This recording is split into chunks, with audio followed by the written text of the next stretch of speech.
All right, good afternoon, everyone. Wait, I'll just wait just a minute. A few people are still connecting.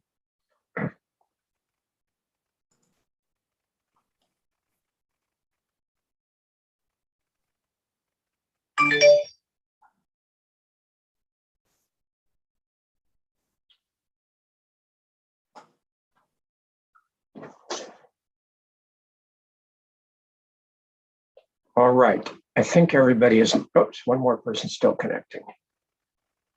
All right, I think everybody is now connected. So good afternoon. My name is Alan Lilly. I'm the presiding hearing officer of the State Water Resources Control Board's Administrative Hearings Office. And today is March 22nd, 2022. And we're starting in the afternoon at just after 1 p.m. This is a continuation of the rebuttal phase of the hearing on the prosecution team's draft cease and desist order against BlueTriton Brands. It looks like everyone is the same appearances. Everyone who participated yesterday is participating today. Are there any new appearances or any changes in appearances that we need to note? All right, hearing none, we will proceed. I will note that just in the last couple of hours, I received emails from the attorneys for Story of Stuff Project and Center for Biological Diversity regarding the scheduling of, or the deadline for submitting SIR rebuttal exhibits. And also just a few minutes ago, I saw that there's a renewed motion in limine, or second motion in limine, I believe, from Story of Stuff Project, which obviously I have not had time to read yet. So what we'll do is let's continue and hopefully wrap up relatively promptly the prosecution team through Mr. Petrozelli's cross-examination of Mr. Nichols. And then we'll see where we are. As far, I think I have Ms. Doty on to follow with her cross-examination, and then Ms. Belenke, and then Ms. Fry and Mr. Lowe. Obviously, we'll need a break before we finish all that. So let's see where we are. I may take a little bit longer than usual break for a mid-afternoon break if I want to spend time to read the motions in limine. I think I'll have a little time to read those. I don't know whether we'll get to those today or tomorrow morning, but that's my plan. We'll see how we go. And Mr. Bivens, your electronic hand is up. Please go ahead. Yes, thank you. I think there was some miscommunication at the end of the day yesterday. I understand you were trying to figure out whether Valley District would be cross-examining BlueTriton's witnesses, and I just wanted to let you know that we will not be. All right, thank you for the update. I appreciate that, and that's fine. And Ms. Belenke, your electronic hand is up, so please go ahead. Yes, yesterday at the end of the hearing, you said you wanted written objections to anything from the BlueTriton rebuttal testimony by today at 1. I've been trying to get mine in by that time and missed that that moment at the 1 o'clock. Can we still submit those? Yeah, yes. I probably said that before I knew exactly how far we were going to get with our cross-examination today, but I basically do not need those until we get to the point of BlueTriton offering its rebuttal exhibits and other parties objecting. Obviously, I need it somewhat before then so I can read them. But if I don't know whether we will get to that point today or that'll be tomorrow morning. So if you can remind me at the end of the day to bring that up again as far as the scheduling for when those are due. I'll know better by the end of the day when I need them, and we'll take that from there. Thank you. I just don't want to be in the position of having to split my attention to get something written while I'm listening to the hearings. Thank you. I understand how it's hard to get a lot of things done. We all have that issue, I think, several matters going on. So, and certainly I appreciate your giving your attention to this hearing this afternoon. All right, so not seeing any more hands, real hands or electronic hands. My notes indicate that Mr. Petrozelli had 2 more topics for his cross-examination of Mr. Nichols, those being the spring 10 through 12 shut-in test, talking about that, and also Mr. Nichols' assessment of the row documents. Are those, in fact, the topics you intend to cover today, Mr. Petrozelli? Yes, Mr. Lilly, I did want to revisit Springs 1 and 8 with a few questions, if that's okay. All right, why don't you do that first? Obviously, I want to get this going as fast as we can, but on the other hand, I don't want to deny any parties, including the prosecution team's due process rights. So go forward. You said it's questions regarding Springs 1 and 8? Yeah, 1 and 8, roughly where I left off with Mr. Nichols yesterday. Okay, that I had called that the Spring 4 testing, but I guess is that the same topic you're talking about? Yes. I think you had called it Spring 4 testing. I'm sure I didn't make it up when I wrote it down. But anyway, go ahead with that line of questioning. Let's see if you can wrap that up and then get to the other two areas. Go ahead. So, Mr. Nichols,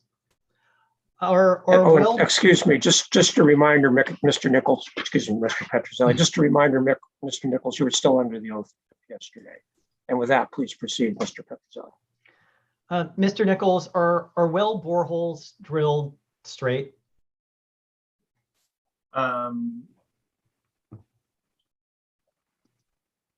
Well, they're typically drilled as straight as the equipment will allow. Okay. And then I wanted to ask you about, in the context of when you talked about, I think you said reconstructing the 1 and 8 boreholes after the fire in 2003. I hope I'm not mischaracterizing testimony. I haven't been able to look at the transcript, the Zoom transcript from yesterday. When you performed that work, did you know the depth of the prior boreholes? I think at that point, what the information that I had was the information available in the Dames and Moore report.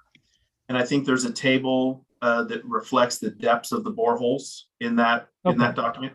So that would have been the information at my disposal. All right. And when you reconstruct a borehole like you did then, can you tell the difference between a turn in the borehole and the end of the borehole?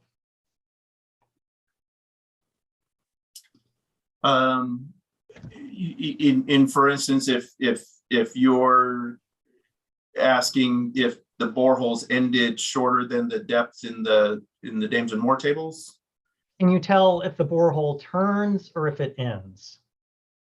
we can tell if it turns, and we can tell when it ends. Okay, so can we look at exhibit PT 31, page 92? Okay, Ms. Mullen, please put up exhibit PT 31 and then scroll to page 92. Give us just a moment. Some of these exhibits have large files, so they take a few minutes or seconds to load, but that one's pretty quick. Thank you. I just can't say enough about how well Miss Mullen does this. Incidentally, she's an unsung hero, or I'm singing her praise here, but we all should appreciate how well she is able to get these exhibits up and how promptly. So just a little aside, but with that, Mr. Petrozelli, please go ahead and ask your question. Okay, can we go down to the second paragraph from the bottom?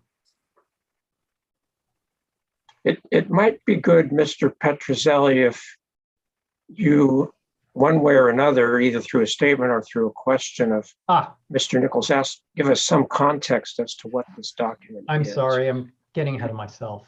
And would it help if we zoomed out on the whole page? Probably. Yeah, let's do that. Scroll up, there we go. And maybe so we can see the letterhead too. So, Mr. Nichols, do you recognize what this is?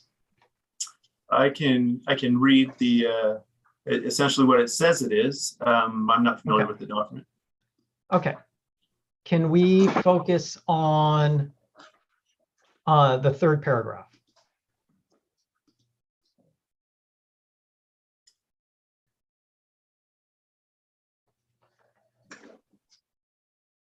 And can you take a moment to read that, please? Beginning in with UR. Is that the one? You can read it. You can read it to yourself, quiet. You know, for I these longer paragraphs, I don't. I was just trying to figure out which paragraph. It's the second one from the bottom. The one starting, "You are authorized." Okay.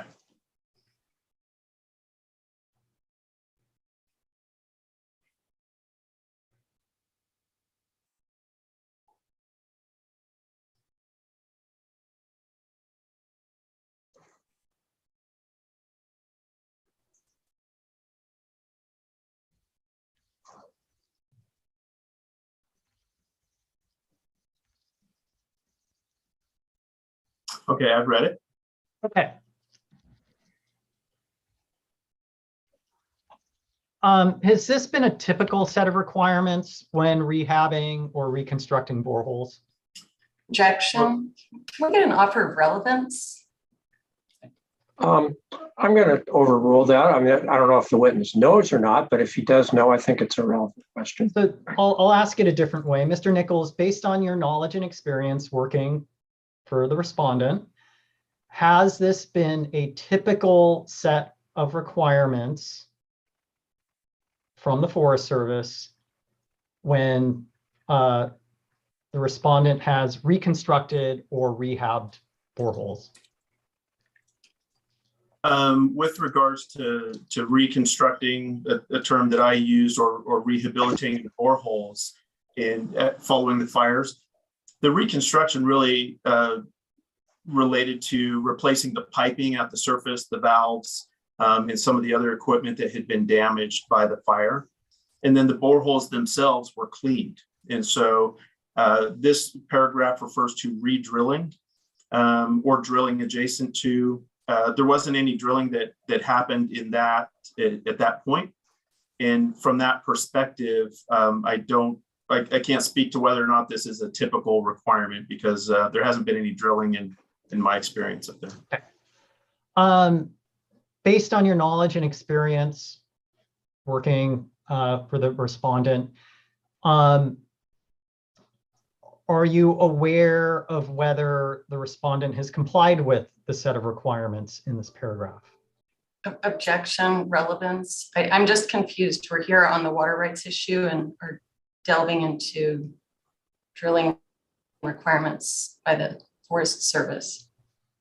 The objection is overruled. I think this is relevant to our inquiries on our hearing issues.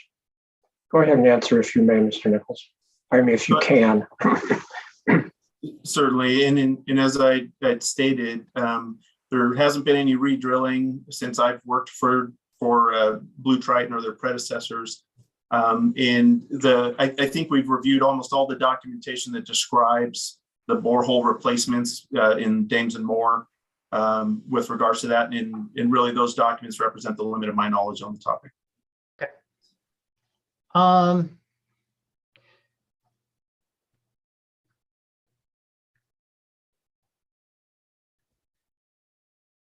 Can we go to page 93 in the second paragraph? Second paragraph from the bottom.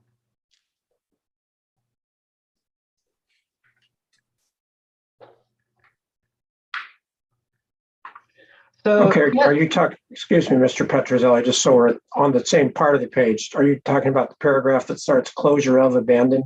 Yes. All right, please go ahead. Yes. So, Mr. Nichols, yesterday I asked you about, a question about capping old wells. Can you read this paragraph for yourself? You can read it out loud. It's short.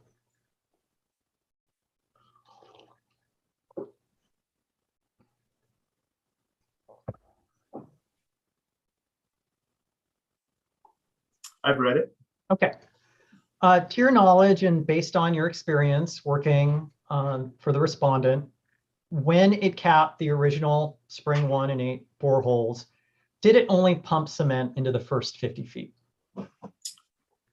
I wasn't present when that work was done, and I don't know. Okay. Do you know if, no, strike that.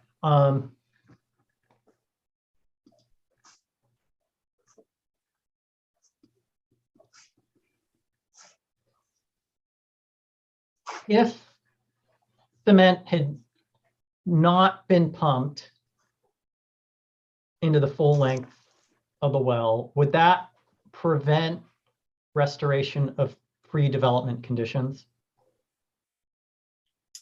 I don't have any way to know the answer to that. Okay, all right.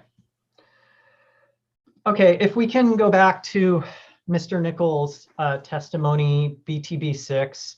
I saw a red line version come in, but I prepared these questions for your prior version. I haven't really been able to look at the red line version yet. Okay, let's go ahead and post the red line version, which I think my staff has labeled as BTB6 revised. There are very few changes. Okay. It doesn't change any of the paragraph numbering and probably only at most a line or two. So I think it's better to use the revised exhibit. And if you find a discrepancy between it and the one you have your notes on, let us know and we'll take some time to figure out what's going on. But I don't think it's going to be a problem. Okay. So Ms. Mullen, please display exhibit BTB6 revised. I think we have posted that. Mr. Anderson, have we posted that yet to the FTP folder?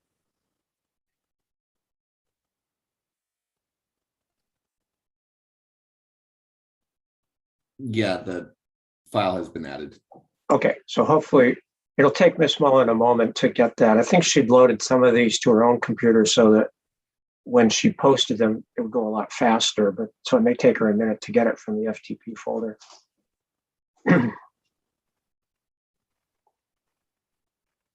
Okay, we have the exhibit up. What page would you like to go to, Mr. Petrozelli? I would like page 35, Okay. line 11.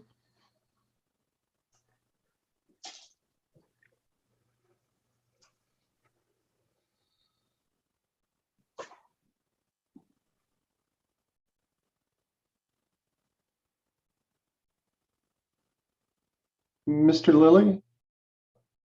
This is Yes, Chris Mr. Sanders. This is, This is a document that we intended not to be posted. It shows the red lines of the changes, but we posted a new one that did not have red line. Okay, I asked my staff to post the red line just because I thought the record was clearer that way, because we talked yesterday about the changes, and that way this exhibit shows the changes. I mean, there are only about 3 or 4 changes in the entire document. So unless you have a problem, wait, let me finish. Sorry. Unless you have a problem with this, I'd rather we just have the revised red line be the exhibit in the file. No, we don't have a problem with it at all. Okay, thank you. And if something comes up, let me know. But in this case, there's so few changes, it seemed like this was the clearest way to have the record handled. and I may have to refer back to the earlier version in order to find my references. But I was looking for, I think it's it should be paragraph 114. Okay, so let's scroll down. Yeah. Maybe this caused some page numbering issues, but the paragraph numbers, I hope, did not change. It actually, okay, I don't know. That was numbered page 34, so this is numbered page 35. The PDF file numbers may be one off because there may be a new cover page. But anyway, we have paragraph 114 right Okay. now. And starting the lack of flow response. Mr. Nichols, in this paragraph, are you referring to the coupled surface water groundwater model described in BTB 7, chapter 7? At the end of this paragraph, yes. Okay. And then can we look at BTB 7, please. Okay. And I know it's a Yeah, large file. we'll leave BTB 6 to be accessible because you may want to go back to it, and we'll try to get BTB 7.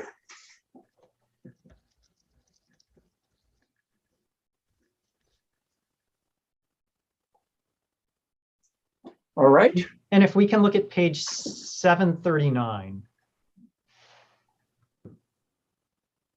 We'll go to 739, which seems to be attachment 6. Yes. Mr. Nichols, do you recognize this? I do. And can we scroll to the next page, please? All right, we're going to what should be Okay. page 740 of this PDF file. And when was this prepared, Mr. Nichols? This memorandum? The work was done, I should say the work was completed by February 2018, and then the document was finalized and sealed in preparation to go into the Forest Service in May of 21. But the technical memorandum in attachment 6, when was that completed? February of 2018. Okay. Can we look at page 747? All right, we'll scroll down.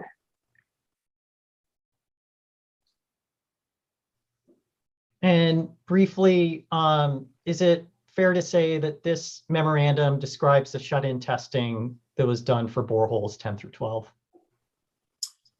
This describes shut-in testing that was done pursuant to the FDA regulations, rather than shut-in testing that was conducted later as part of a Forest Service study. Okay. So they were two separate tests. Okay. Well, I'll ask you about these tests.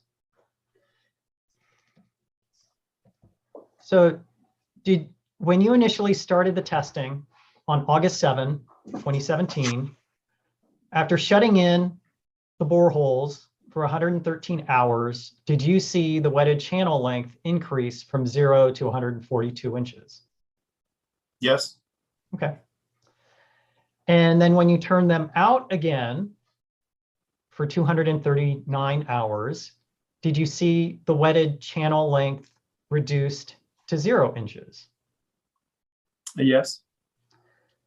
And when you shut them in again for 192 hours, did you see the wetted channel length increase from 0 to 106 inches?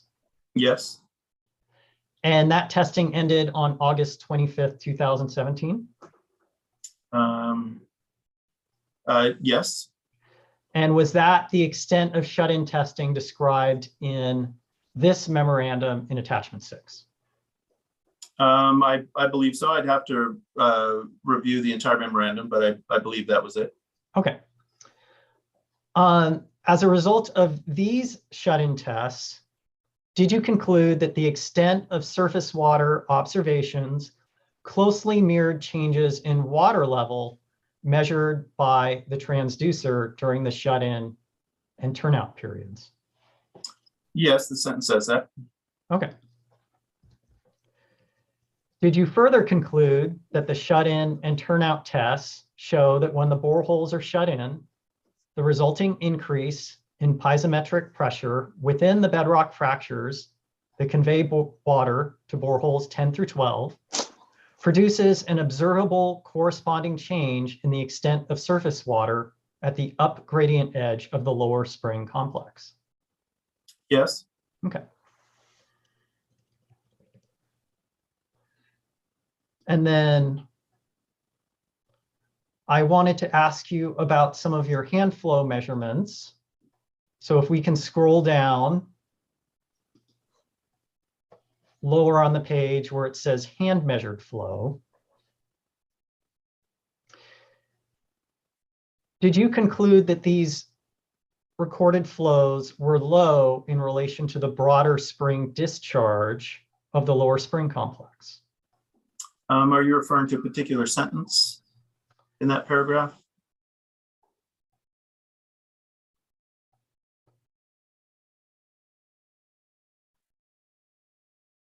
And what page are we on?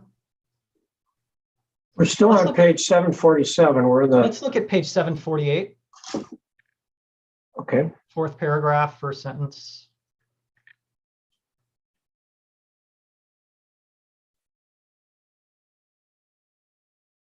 Which paragraph did you say? Fourth paragraph, starting with the flow values recorded. Mhm. So what is your question, Mr. Petrozelli? Mr. Nichols, did you conclude that the recorded flows were low in relation to the broader spring discharge of the lower spring complex? Yes. So, Did you- so Mr. Petrozelli, I've been giving you some leeway, but we can all read this. Okay, thank you. And All I right. think you can make these arguments in your closing brief. I mean, I'm pretty confident that if you ask Mr. Nichols about any of the statements in this memo, he's going to say that they're correct. Okay, Because he wrote this memo and clearly he spent a lot of time carefully writing it. So unless you have something you think that he made a mistake on or something you want him to explain, I'm not sure it's necessary to have him keep reading sentences and agreeing with All right. them. okay, I agree. Mr. Nichols, do you affirm that your conclusions and analysis in this memorandum are correct to the best of your recollection? Yes. Okay, then we can move on.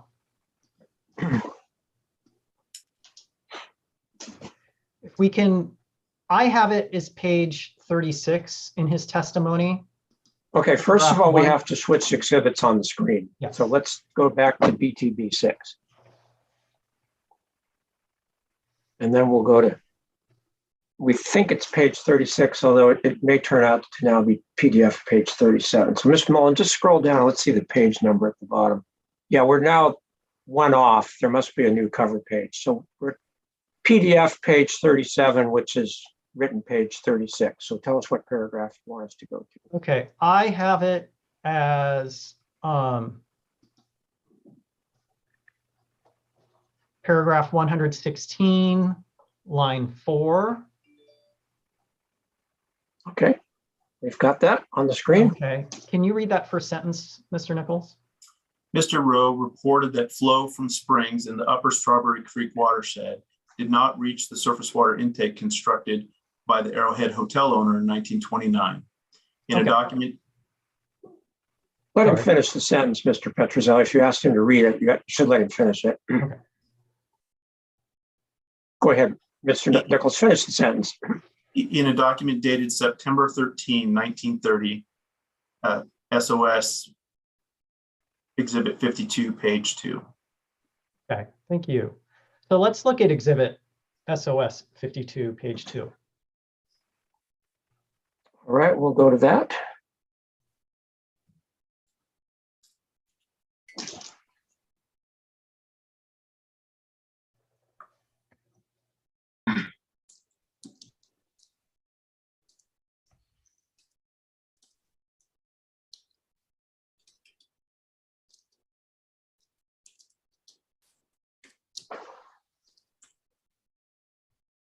All right, we have SOS 52, and I think we'll move to page 2 here. So top paragraph, Okay, make it one notch bigger, please, Ms. Mullen. The contrast, well, I guess not, one notch smaller. The contrast is not great, but we can read it. Go ahead with your question. Mr. Nichols, can you take a moment to read this? You can read it to yourself. I just want you to The refresh whole my thing memory. or particular paragraph? Just that top paragraph.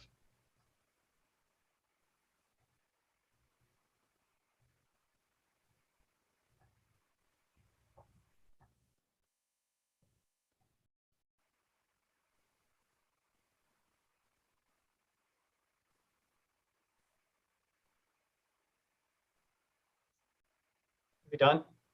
I'm struggling with some of the clarity, but hang on just a minute. Okay.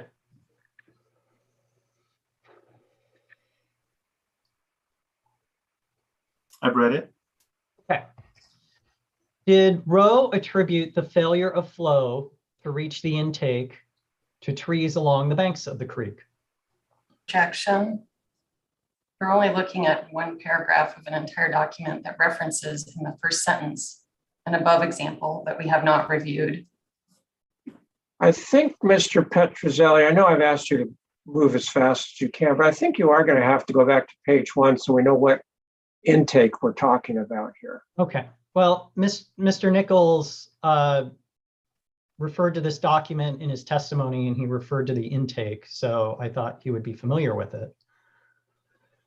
Okay, well, I think then the intake is actually described in the second paragraph, so maybe is that you want to get down to that.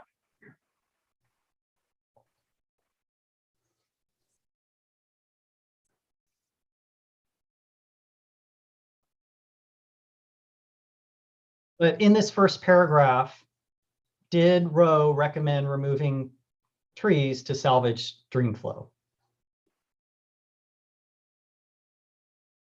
I don't understand it to mean that he was recommending the removal of trees. I understood that he was making an analogy for the fate and loss of some of the water in the canyon. Okay.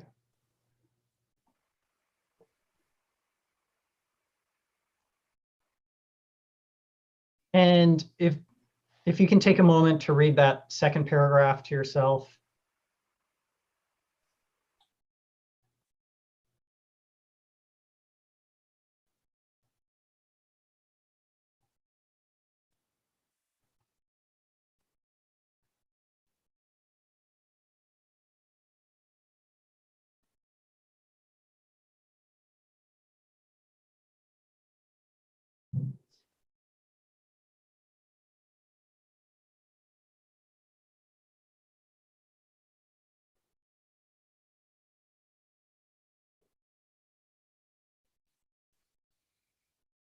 I've read it. Did Rowe attribute the failure of flow to reach the Arrowhead Springs Hotel's intake to trees along the banks of the creek? In the second paragraph, yes, he refers to 5 minus inches per mile loss of water. Was it the removal of those trees that he was recommending? I don't see that he recommended removal of trees. Objection. I mean, we're asking our witness to interpret a document that he testified earlier that he looked at these and took them at face value for purposes of his analysis, comparing to his analysis. I don't quite see the relevance of this either. Well, there's a relevant. Excuse me, Mr. Petrozelli. There is a line. I'm going to sustain the objection. Okay. There's a line here between asking him to read a document and what he thinks about it. I mean, we can all read and we can all draw our conclusions. The only relevant questioning for Mr. Nichols along this line is if you have a question that based on his specialized knowledge, and he does have a lot of specialized knowledge here, if you think he can make some interpretation or provide some insights based on his specialized knowledge, that's okay. But if it's just asking him to interpret a document the same as the rest of us, there's really no relevance to that. Okay. So I hope that distinction is clear, and maybe you can tailor your questions with that in mind. All right.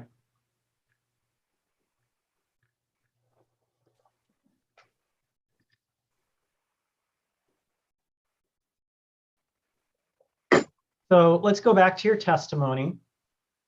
Okay, we'll go back. I have it as page 36. Okay, BTB 6, written page 36, which is PDF page 37.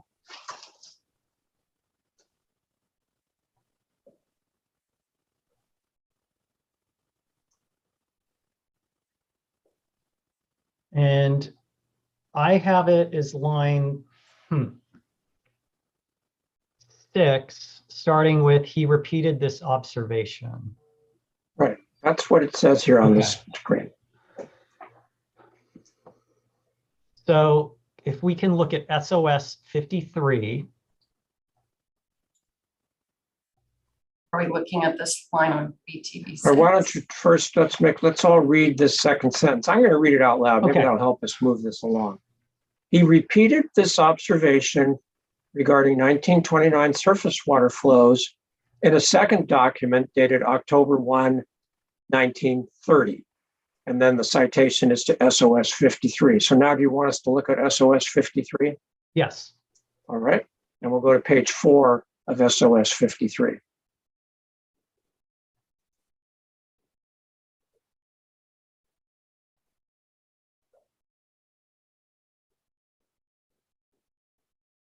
I'd actually like to start with page 1. All right. I just noted the citation was to page 4, but go ahead with page 1. We'll make it a little bit bigger and hopefully we'll be able to read it. All right. So tell us where you want us to scroll to. Well, let's just start at the top. Mr. Nichols, did you read this entire document? I did. Okay.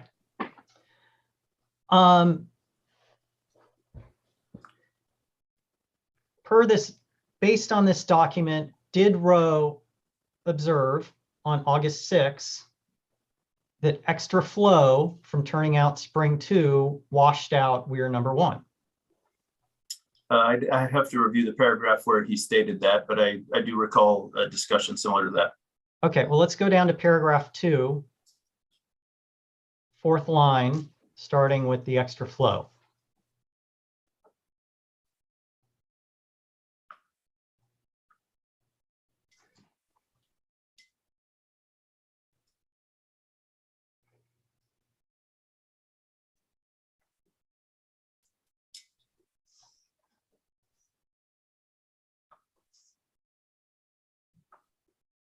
Okay. So well, Mr. Nichols, tell us when you've done reading that, and then Mr. Petrozelli, you may ask your question.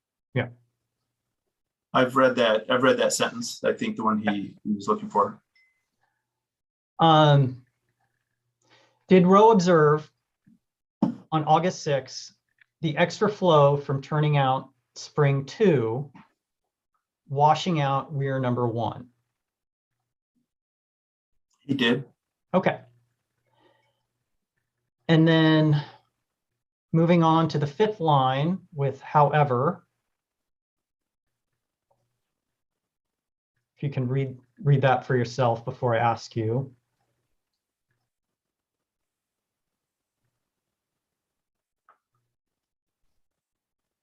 I've read it. Did Rowe further observe that the turned out flow undoubtedly continued to enter the creek? He did. And does he use the word undoubtedly? All right, Mr. Petrozelli, you're starting to test my patience here. Okay. We can all read this. And again, if you have questions that focus or rely on Mr. Nichols' specialized knowledge and experience, that's fine. But otherwise, if you want to make arguments about these documents, they've been admitted into evidence and you can make them in your closing brief. Well, I'll ask you then, Mr. Nichols, I'll ask you a more general question about this document. In this document, did Rowe observe flows in the creek? Objection. We're again asking him to summarize this document. I'm going to allow this as a foundational question. I'm hoping, Mr. Petrozelli, you're getting to a line of questioning that basically relies on Mr. Nichols' specialized knowledge and expertise. But I'll allow this as a foundational question if you're going in that direction. So you may answer the question if you can, Mr. Nichols. Sure. And my response to that is, of course, there was a number of Rowe documents that I reviewed. I would have to review this one again to answer specific questions about the data points that it contains. I would also note that Mr. Rowe reported flows that were at times from developed infrastructure. And from my understanding, that some of those observations were mixed with other observations. And so, for instance, when he refers to flow from spring 2 washing out the weir at or weir number 1, I don't know if that's flow from a pipe or flow from a creek channel. And it's not immediately clear. I don't immediately recall, and I'd have to review the document to go further with that. So, and Mr. Nichols, just a reminder, slow down, please, before the court reporter yells at you. I'll just admonish you. Understood. You're clear, but you're going a little fast for the court reporter to take it all down. All right, go ahead, Mr. Petrozelli. So, because Mr. Nichols, in your testimony, and I'm hoping not to mischaracterize it, it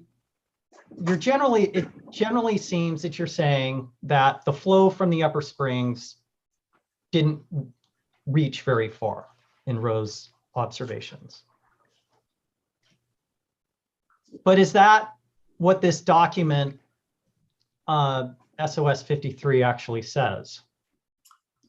I would say my understanding of the road documents is that flow from the I'm upper asking you about spring. this document. Okay, go ahead and let him answer the question. He's doing the best he can Okay. with your questions are general, and he's trying very hard to answer them. So go ahead, Mr. Nichols. My understanding of the road documents and in his description of flows from the upper springs is that they did not always reach the length of the canyon. They didn't always flow all the way down the canyon. And that's characteristic of an intermittent system. With regards to particular flows at particular moments, we would expect an intermittent system to yield flows at times. And so, as I understood your question, it was a generalization of what Mr. Rowe was saying regarding the upper springs, and that's my understanding of what he said.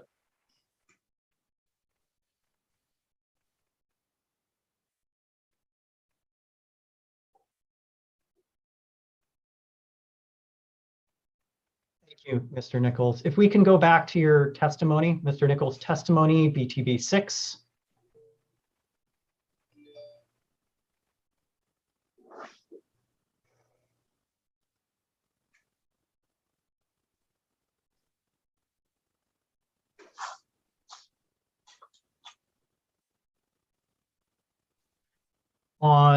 I have it as page 36, line 7. Okay, I think that's Starting where we with- are. In a document dated. We're there. Okay. Can you read that sentence, please? In a document dated May 15, 1931, at 51, page 3, stated his assumption that flows from the upper springs would not reach station 95, which is not shown but appears to be in the area identified as, quote, valley on the map included in SOS Exhibit 49.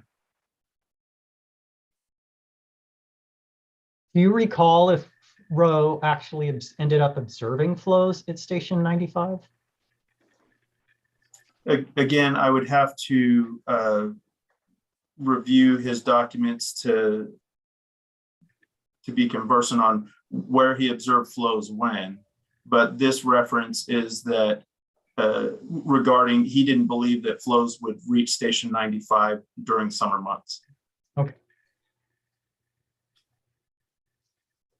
Well, let's look at SOS 51 then.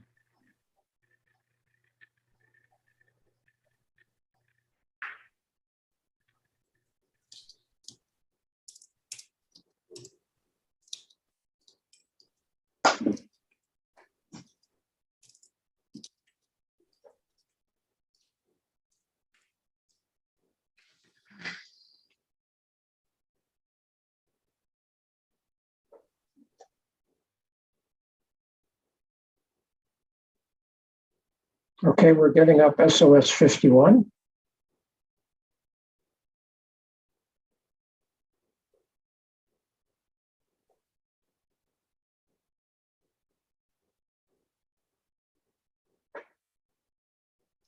If we can look at this, page 2, second paragraph. All right, let us scroll there.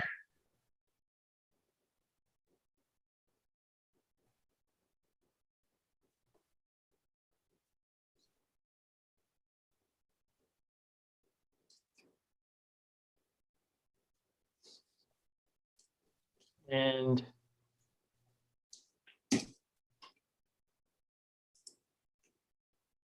we can look at can we see the entire second paragraph?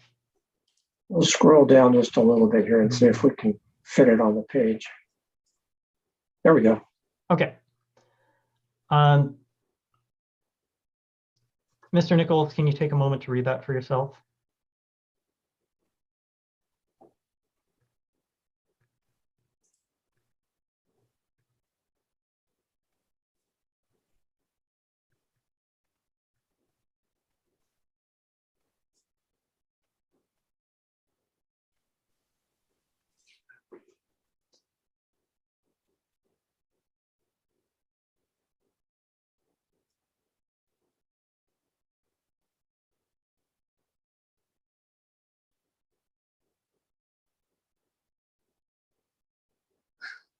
Actually, I'm not sure I have the right.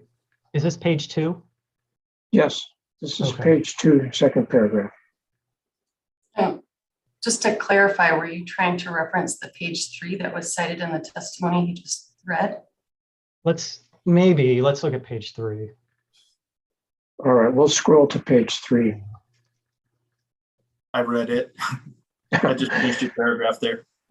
Okay, you read it, but it may not be what he wanted you to read. Yeah. So we're gonna scroll to page 3, the second paragraph, the one that begins an examination of stream measurements. Is that what you're looking for, Mr. Petrozelli? Well, I'm looking for the 5th line down, and it starts with the average flow. So I think I see it. So I think that is what I was looking for. Okay, so let's scroll to it's the first full paragraph, which is the second Yeah. paragraph on the page. All right, we now have that on the screen. So go ahead and ask your question. So, Mr. Nichols, in this paragraph, didn't Mr. Rowe actually conclude that the stream would go dry in the summer as a result of continuous diversions at spring 2? I think you better let him and me read it before you Okay. ask your question. Mr. Nichols, why don't you take a moment to read this paragraph?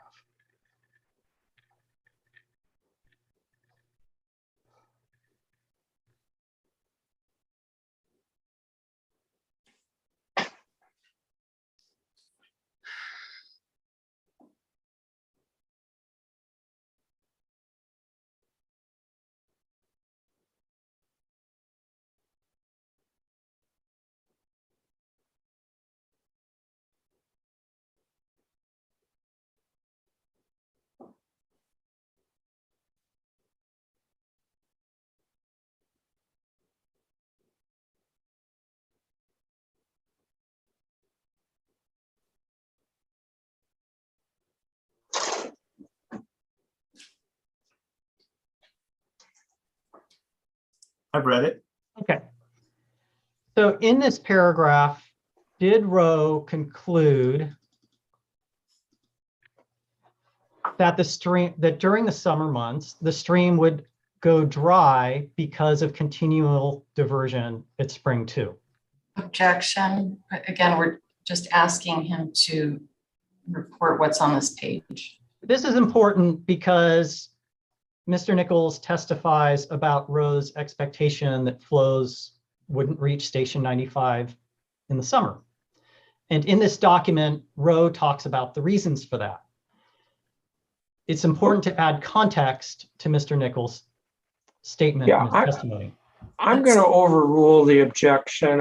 I'm looking at this as Mr. Petrozelli is attempting to use a document cited by Mr. Nichols in his testimony to impeach Mr. Nichols' testimony. I'm not saying it will or will not, but I think it's relevant and appropriate for Mr. Petrozelli to ask that question. So go ahead and repeat or restate the question.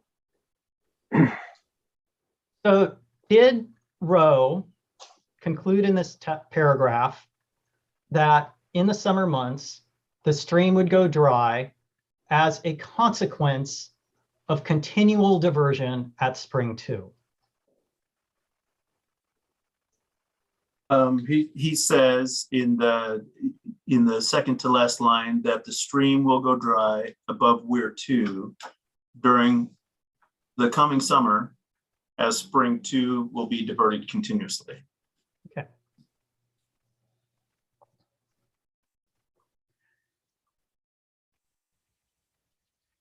And if we can go to the bottom paragraph.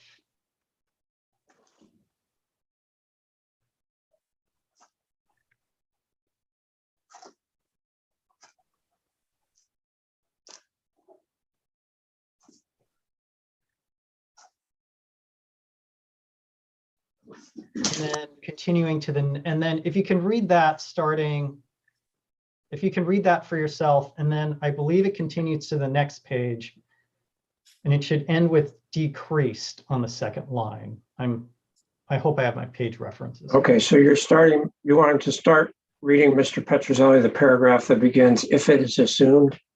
Well, let me make sure, let's make sure I have my page reference correct. I want to look at the next page.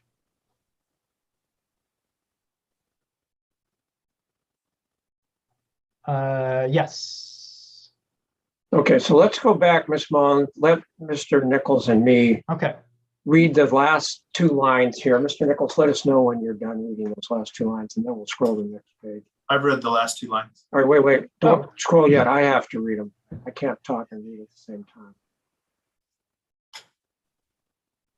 Okay, go ahead, Mr. Mullins. Please scroll to the next page.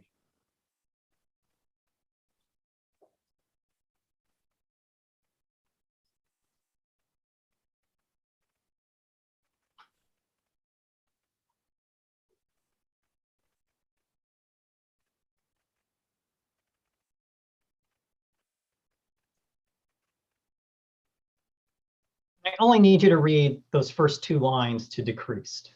So, in reference to station 95, which you referenced in your testimony, did Rowe assume that the reasons flows would fail to reach station 95 was due to transpiration losses? That's certainly a component that he references. Okay. And did he expect those flows to only fail to reach station 95 in July and August?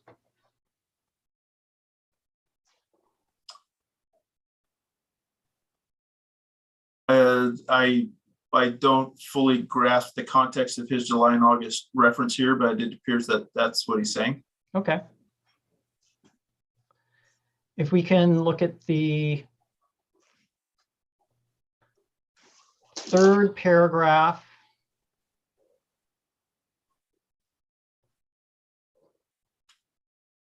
In the first sentence.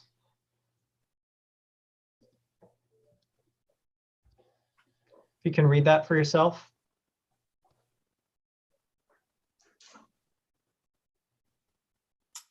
I've read it. Okay. And I believe this is important because it addresses both the cause and what Rowe believes to be the remedy. Testifying. I'm laying foundation for the question. Just go ahead and ask the question. Okay. If there's an objection, you can explain why you think it's relevant. Okay. Was it Rowe's belief that the transpiration losses he references above could be eliminated if alder trees were removed from the stream bottom? That appears to be what he's saying here. Okay. Thank you. So if we can go back to Mr. Nichols' testimony, page 37, I have it as paragraph 119. Okay, that'll be PDF page 38, but it's paper page 37, so we'll get to paragraph 119.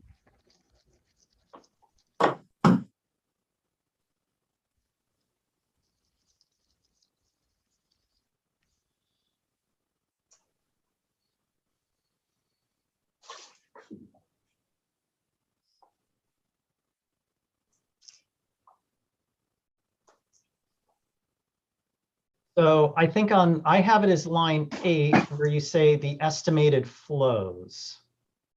Can you read that, please? Yes, this estimated flow represents developed water, not natural spring flows or surface water expression. Otherwise, it would not constitute a dependable supply. Okay. Can we go back to SOS 52, please? Which I believe is one of your references within this paragraph.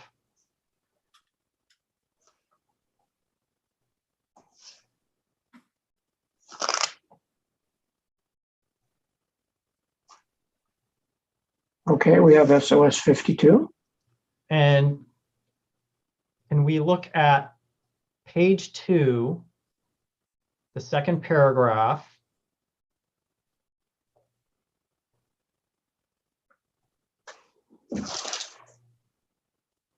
Line 8.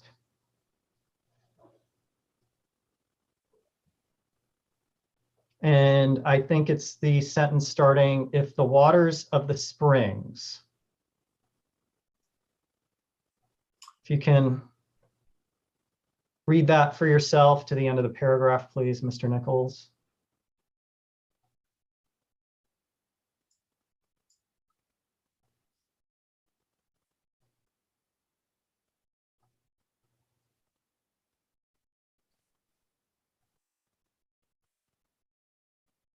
I've read it. Okay. And here, did Rowe also propose diverting water around the stream channel? I don't read that text as a proposal. I understand him to be talking about the effects as the water's diverted. Okay. But substantially, would you say that he has, he suggested that the transpiration losses may be avoided by either removing the alders from the stream channel or by diverting water around the stream channel? Would that be your general understanding of Rowe's analysis? My general understanding of his analysis is he's referring to losses in the channel, and the loss that he is focused on is evapotranspiration, although that's not the only loss that would occur. He's focused on that one because it might represent an opportunity to manage the water supply, and that's the extent of my understanding of what he's discussing. And in your understanding, when Rowe talks about saving water lost in the stream channel, is he talking about salvaging water or developing water? He uses the word salvage Okay. from time to time. Okay, thank you. Can we go back to BTB 6?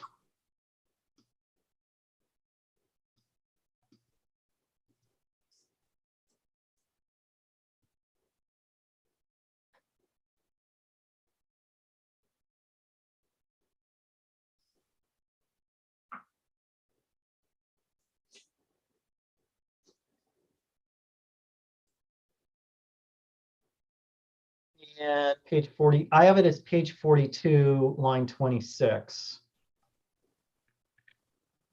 All right, I think that'll be PDF page 43. And do you have a paragraph number? I have a line number 26, and starting with the phrase, the fact that. Okay, that's the last line on the page, Okay. which is the second sentence in paragraph 135. So this will clearly continue to the next page. So if we can, Mr. Nichols, if you can read that for yourself and then actually read it aloud, and then we'll continue to the next page. Just starting with the last sentence, is that correct? Yeah. The fact that there are no tributary. I'll go to the next page.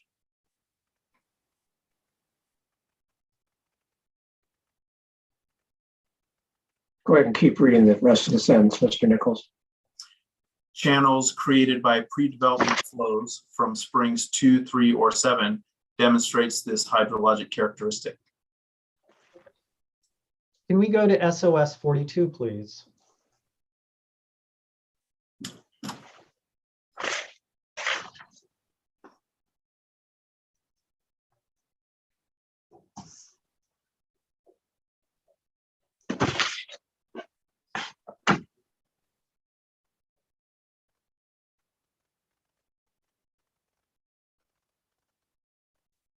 All right, we have SOS 42. What page would you like to go to Page on 2, this? please, second paragraph.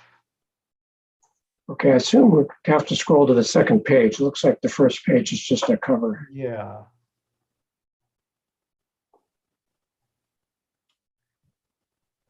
And second line, starting with it has its source. Okay, I don't see that here. You must be somewhere Maybe else. it's on the next, maybe it's on the next page. Should we discuss what this document is for the record? Paragraph 3, Mr. Lilly. We went past it.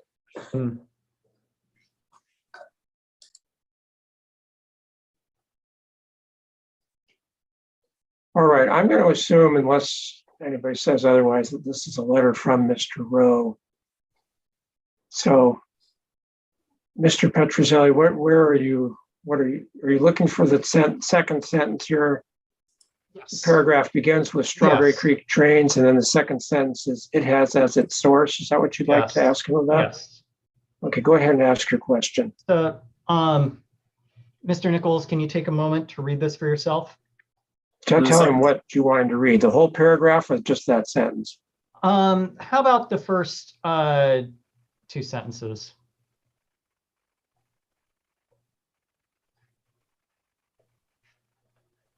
I've read it.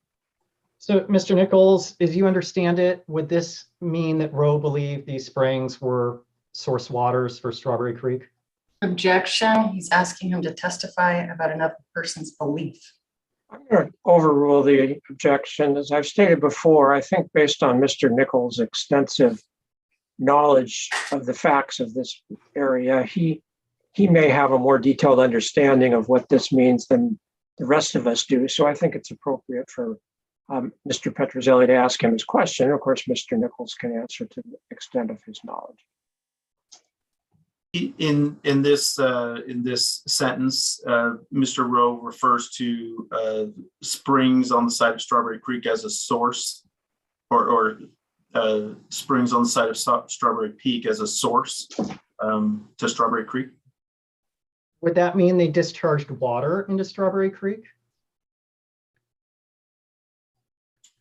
It appears so from the text. Okay. And if we can, I have it listed as page 3, second paragraph, 11 lines down, starting with the third class is from rainfall. And hopefully I have that right. There it is. I see it. Actually, can we scroll so we can see the whole paragraph?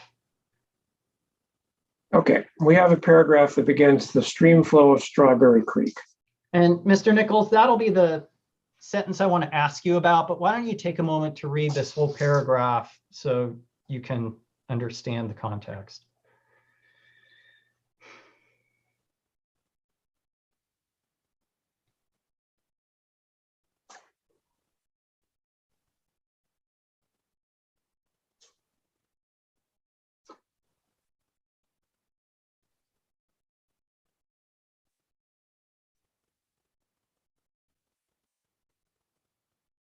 And I think this is the same text that I read earlier in a different exhibit, but it's much more rough here.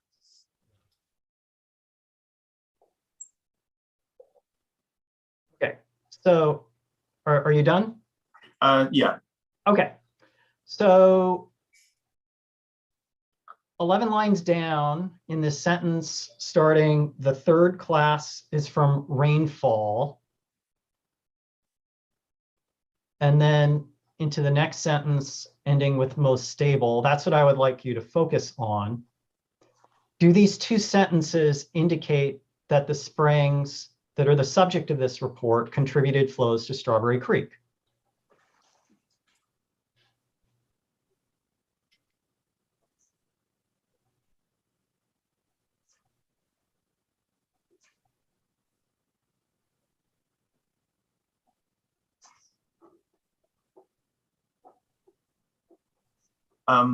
What if I'm reading the correct sentences, he's talking about deep infiltration, generating spring flow, and then he says it's the most stable. Is that the text that you're referring to? Yes. Does he describe that as the most stable source of flow for the creek? I don't see him referring to flow in the creek in those two sentences. Within this paragraph, does he describe those springs as the most stable source of water in the creek? In these sentences, he's talking about them having stable flow. I don't see him saying that they make flow in the creek specifically. So, can you look at the first sentence, please, in this paragraph? Yes. And what does it say? It says the flow of Strawberry Creek may be divided into 3 classes. And then on line 11, that sentence, what does it say? He said this last class, I can't read that word. Does it say this third class?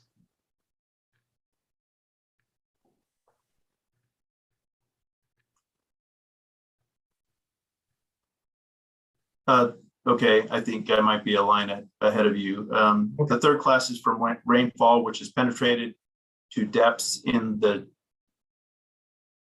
shattered rocks below the reaches of the vegetation, and which later issues as springs. And then he goes on to describe this as the most stable, right? He does describe this as the Okay. most. And when he says this is the third class, and in that first sentence where he says the stream flow of Strawberry Creek may be divided into 3 classes, is it reasonable to interpret this as meaning that this flow from the springs is the third of those 3 classes of flow in Strawberry Creek? Yes. Okay, thank you.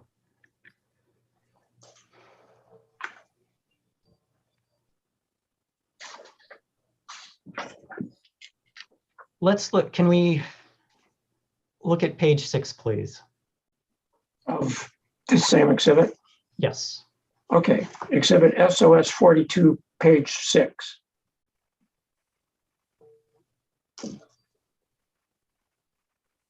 Oh, okay. And Mr. Nichols, can you take a moment to look at this? Do you see that it lists springs 1, 2, 3, and 4 on the left side? Yes. So is it reasonable that you would understand that these springs, 1, 2, 3, and 4, are the subject springs of this report? Yes. Okay. Can we go up to page 5, please? Third paragraph, first sentence. Can I interject for one moment, Mr. Lilly? We passed it. If you want to state an objection, you may. It is to request for the ongoing testimony to the extent that we're just going back and forth to compare documents. This is all information that can be addressed in a brief, which is the way it was approached when we were cross-examining the prosecution's team's witness, and we were just asked about admitting documents into evidence and told we could handle this type of issue in our trial brief. I mean, this is really geared toward a jury, the way that we're showing and comparing. In a non-jury trial, this is more appropriately dealt with in a brief. I'm going to overrule the objection. I think this is appropriate impeachment, cross-examination.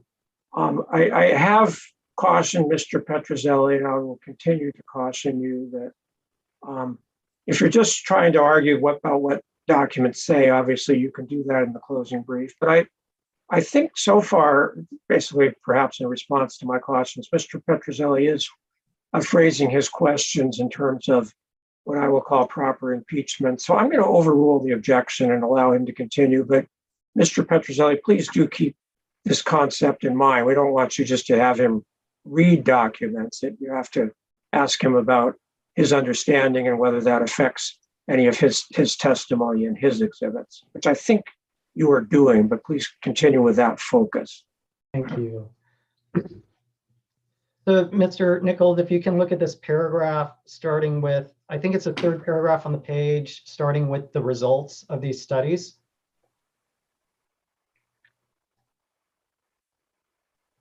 I see the paragraph. Okay, can you take a moment to read it for yourself?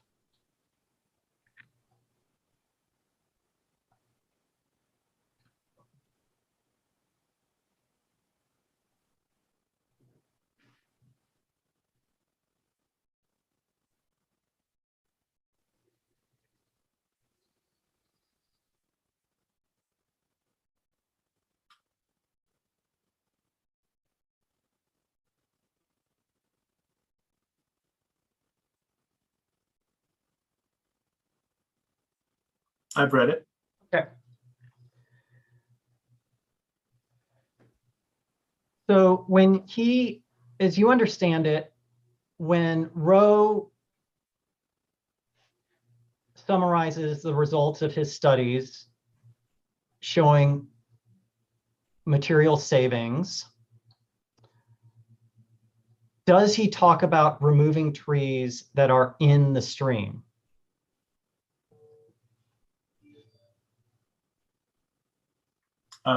I don't know about in the stream, but as I understand it, Well, when he says alder trees along the stream bottom in line 3, is it likely that trees along the stream bottom are in the stream? I don't know whether they're in the stream or not.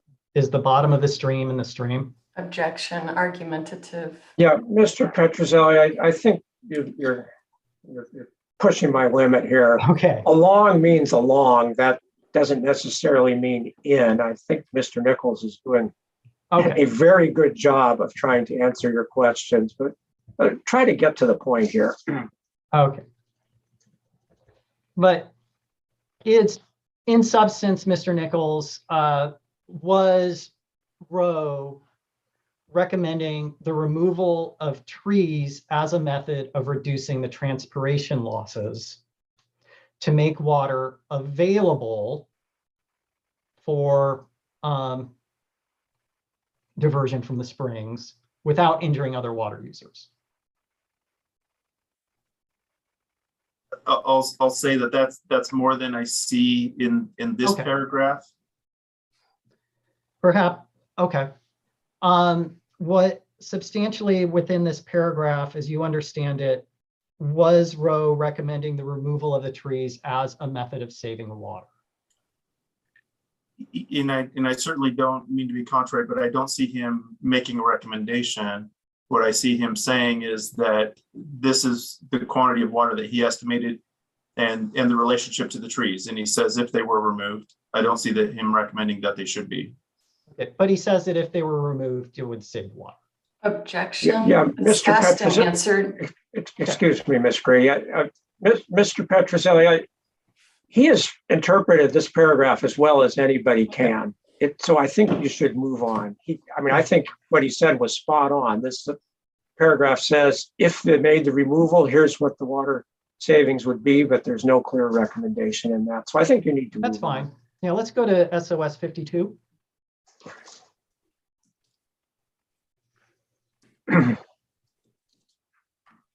All right, SOS 52. And again, Mr. Petrozelli, I'm giving you some leeway here, but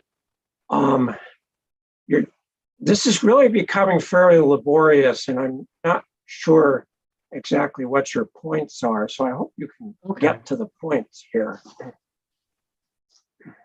Actually, if we can go to page 2. Okay, this is SOS 52, page 2. Yeah. Second paragraph, first sentence where it says we have evidence.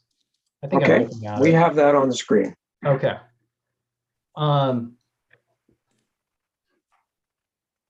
Should we reference what this document is for reference? I know the this is record. one of the Rowe reports, unless we can, if we need to, we can scroll up and get the date, but I don't know that that's necessary. Ms. Grady, do you think that's necessary? I think it's helpful for Okay, witness Ms. Mullin, testifying to know which document we're talking about, rather Well, than he- just by number. Okay, Ms. Grady, he has testified. He's read these documents. He cited them in his testimony in detail. So I think he does There are, know what. Wait. yeah, but there are several. Wait. When I'm talking, I need apologies. to be able to talk. So what I was saying was he is familiar with these. So I think it is appropriate for Mr. Petrozelli to ask questions about those. But let's scroll up to page 1 and get the date. And then we will go back to page 2. Mr. Petrozelli can ask a question. And if you have an objection, you may state your objection. Thank you. All right. So this is September 13, 1930. I think there's no question that this was a document prepared by Mr. Rowe. So let's go to page 2, paragraph 2, and Mr. Petrozelli, you may ask your question. So, Mr. Nichols, I believe in your testimony, you talk about Rowe and his analysis that 10 inches could be saved, 10 inches of water.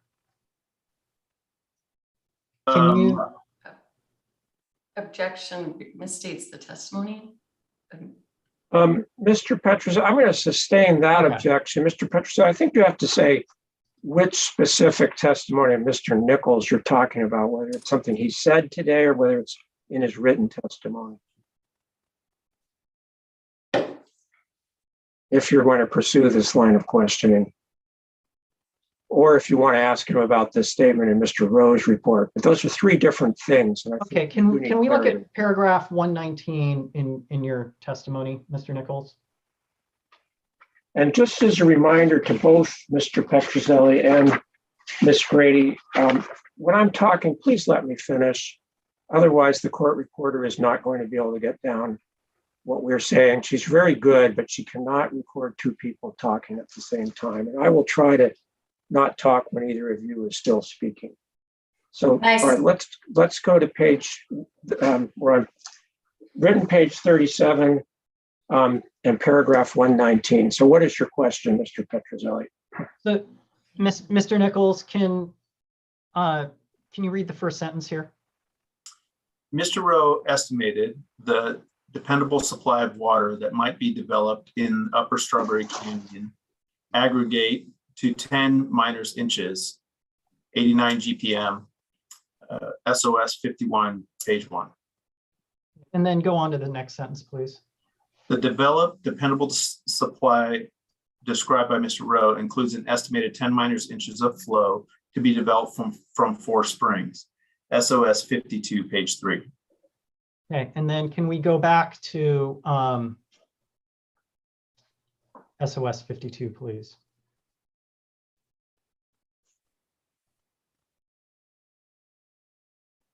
Okay, where it says we have evidence. Okay. And can you, I think you just read this, but if you feel like you need to read it again to yourself, let me know. Are we talking about the first sentence or the full paragraph? The whole paragraph.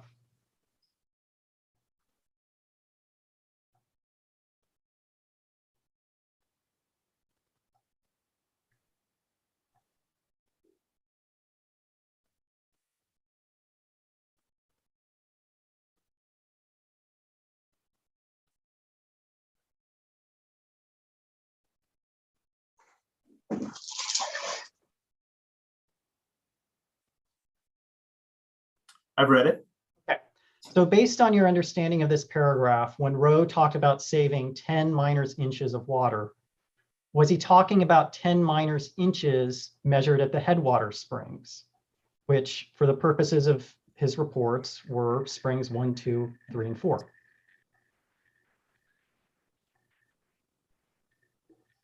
So as I understand this paragraph, there was a measurement of 10 minus inches. And he says that that flow did not make it down to the hotel intake. And he talks about the fact that transpiration is one of the losses that caused that not to happen. But to divert 10 minus, to obtain 10 minus inches, in Rowe's opinion, would that flow need to be diverted directly from the springs? Objection. He's again asking Mr. Nichols to state Mr. Rowe's opinion. I'm going to overrule that. Mr. Nichols' testimony does talk about Mr. Rowe's estimate of the dependable supply, so I think it is appropriate for Mr. Petrozelli to ask Mr. Nichols some details about what Mr. Rowe said about this dependable supply. So go ahead and repeat or restate your question, Mr. Petrozelli, but I'm going to overrule that objection. Okay. When Rowe talked about saving 10 minors inches, was he talking about 10 minors inches as measured at the headwater springs? Which Okay, and Mr. Petrozelli, I think there's a confusion here that may be bogging us down. You used the word saved. Mr. Nichols' testimony, I'm reading paragraph 113, says a dependable supply might be developed. I think developed is different than saved. And I think that may be where we're having some confusion here. okay. So why don't you restate your question if you need to, but properly describing what Mr. Nichols' testimony states. So, Mr. Nichols, when you characterize Rowe as estimating that this dependable supply of water may be developed in an amount of 10 minors inches, was he talking about 10 minors inches as would be diverted directly from the headwater springs? 1, 2, 3, and 4. So he doesn't state explicitly how that measurement was made.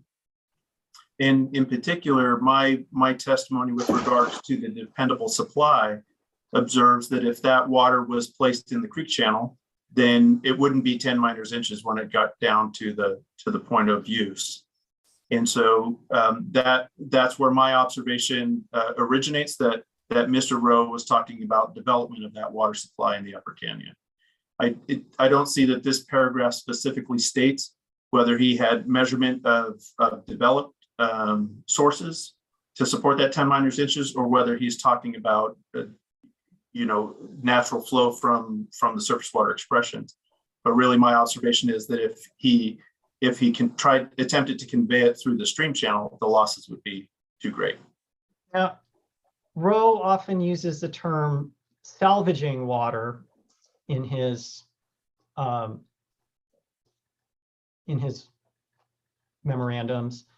You often use the term developed water in your paragraph 119. Do you understand the difference between developed water and salvaged water? When I use the word or the phrase developed water, I don't mean to infer any legal classification of that water from that term. What I'm talking about is water that would be produced and placed into a pipe by whatever means that occurs. And so I don't mean to assign that a legal classification. In the difference between salvaged water and developed water, I don't have an opinion with regards to that. My understanding was that Mr. Rowe was talking about how to create a water supply, in that's the context of my use of that term, developed water. And we're at the about 1.5 hour mark. Can we do a time check and maybe a break? I really only have one more question. Okay, go ahead. Let's see if we can wrap that up. There probably will be time for SOS 53, please.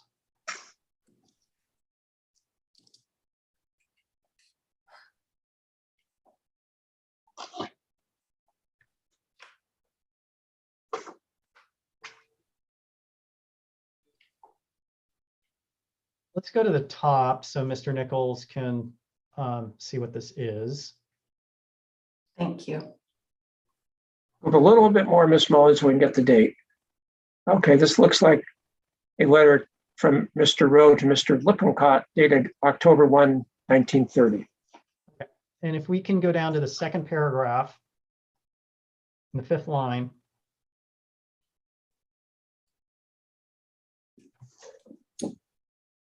And the sentence starting, however. I think it's on the right-hand side. Right, I believe I read this one earlier, yes. Can you read that sentence, please? However,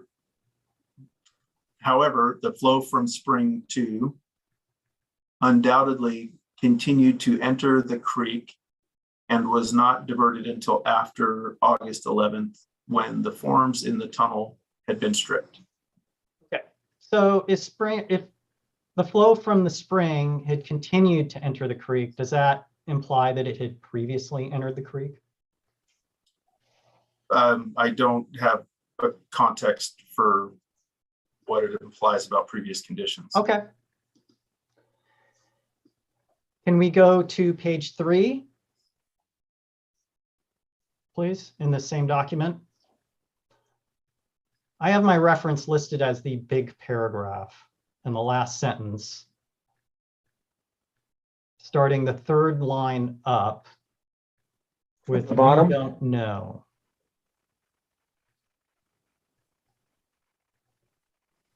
And just to clarify, there is it is. this the last question?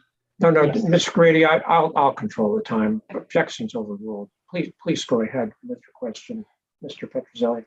Mr. Nichols, can you read that last sentence that appears on the screen, please?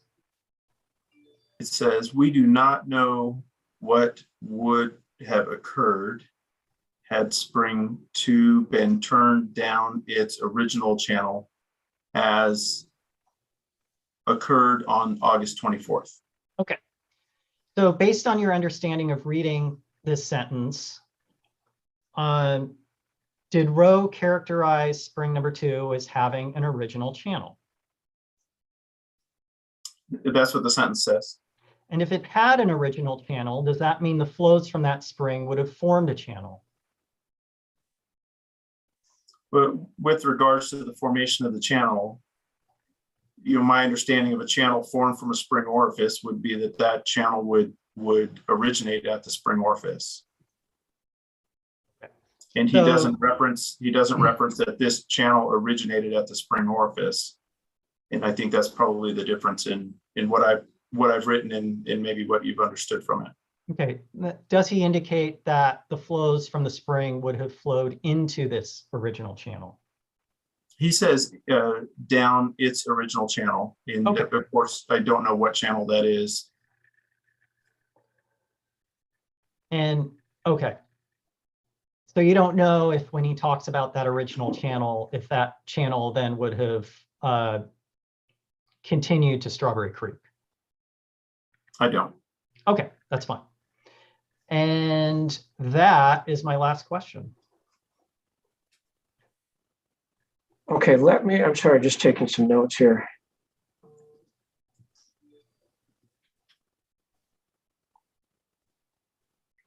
All right, so it's 2:30 and we're definitely ready for a break. I'm sure our court reporter will appreciate a break. She hasn't complained, but there was some fast talking there by people, including me. We all need to remember to slow down. So my notes are that we have cross-examination from Ms. Doty, Mr. Lowe, Ms. Fry, and Ms. Spolenki. Have I missed anybody, those 4? Have I missed anybody else who wants to do cross-ex of Mr. Nichols?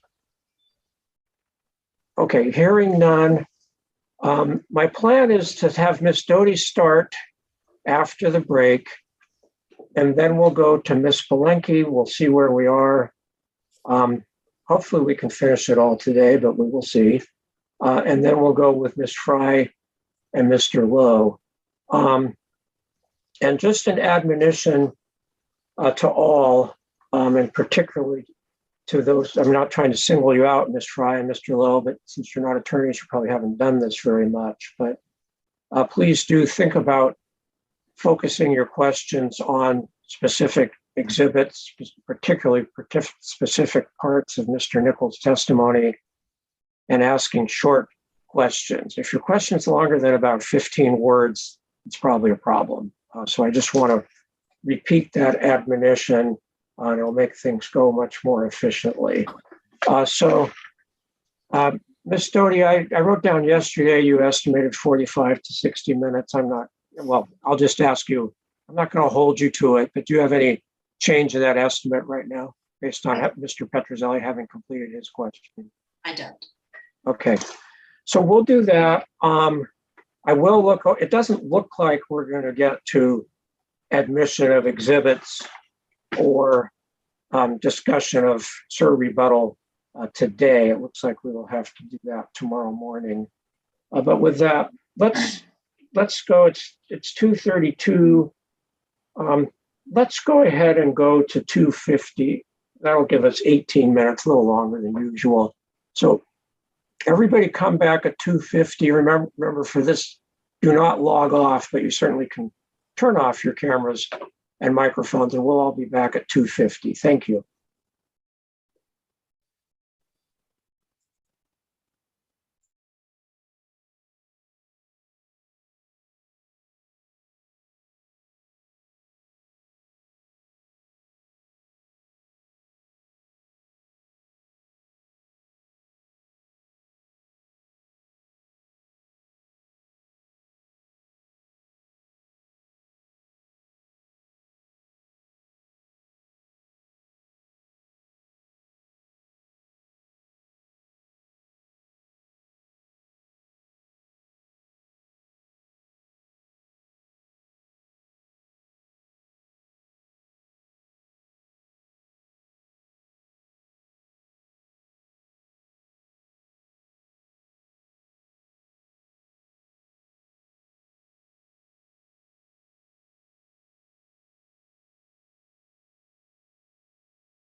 right, we'll give just a minute for Miss Doty to log back on. There's Miss Doty, and I excuse the noise in the background. I just got exhibit SOS 272 and I'm printing it. I find it a lot easier to work with these documents when I have paper copies of them. So just one moment, I think it's almost done here.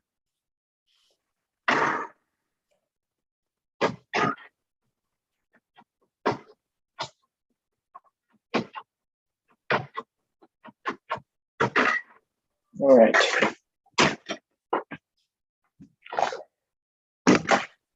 All right, Ms. Doty, let's see, Mr. Nichols is here, and you may begin your cross-examination of Mr. Nichols. But you should go off mute so we can hear you. There you go. Be better, in case Mr. Nichols doesn't read lips. Good afternoon, Mr. Nichols. Wait, Hello. So the first thing, I'll be able to hear you better if I put on my headphones. I'm sorry. I forgot. Go ahead. Can you restart? I didn't have my headphones on and your voice was coming through them. okay. The first thing I'd like to start with is BTB Exhibit 6, please, at page 4, paragraph 9. All right.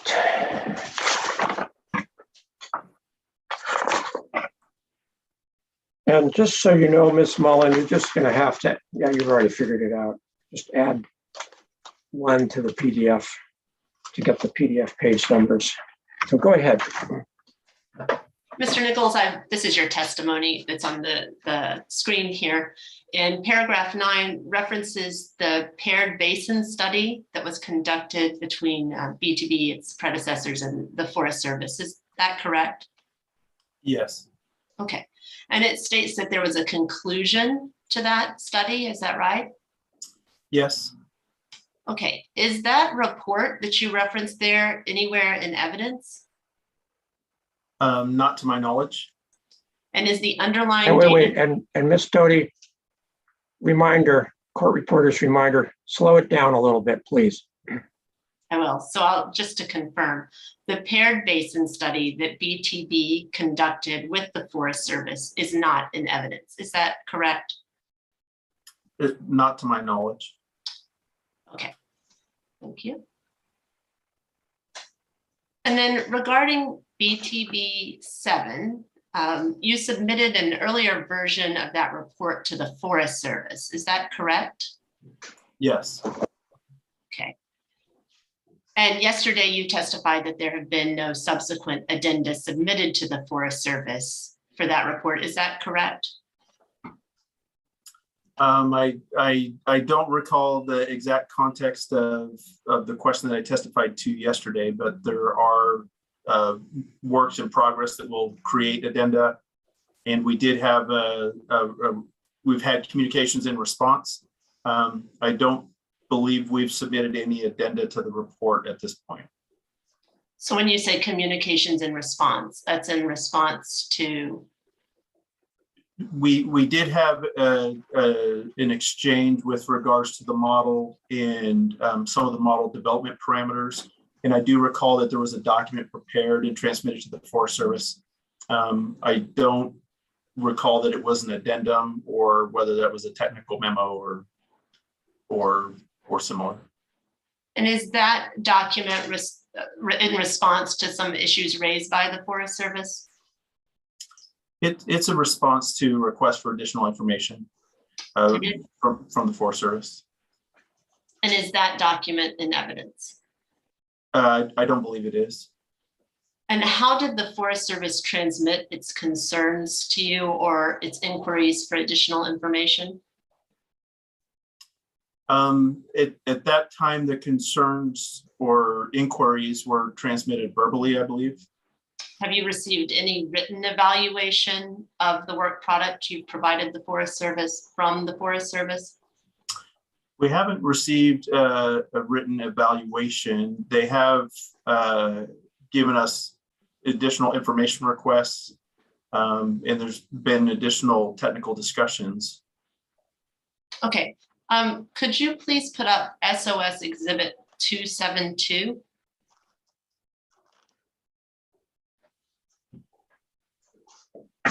And just so I have this correct, Ms. Doty, this is the exhibit you or your staff just recently emailed to the That's correct. AHO and Yes. I think also uploaded. That's correct. And I'm going to just ask Mr. Anderson, do you know, have we, I know you CC'd all the parties, so that's fine, but did you, Mr. Anderson, have we added this to the SOS folder of exhibits yet? If you know.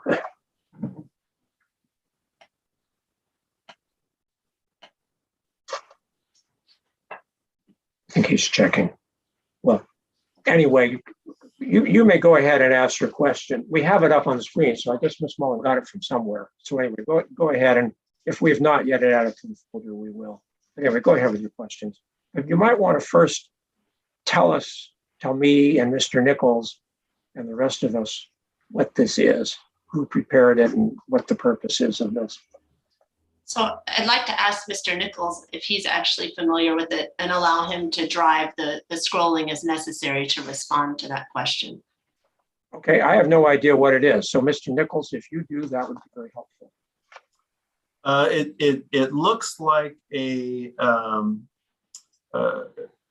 similar to a document that we received from the Forest Service towards the end of January. What they sent was actually an Excel spreadsheet that appears to have similar comments to these in it. Of course, I don't see the entire document, but I'll assume that this is the same document. I'm going to object. My witness is testifying that this appears to look similar to something different. And for purposes of laying the foundation for a document to use as evidence, I'm going to object because there's no proper foundation established as to the veracity, the source. I'm going to overrule that.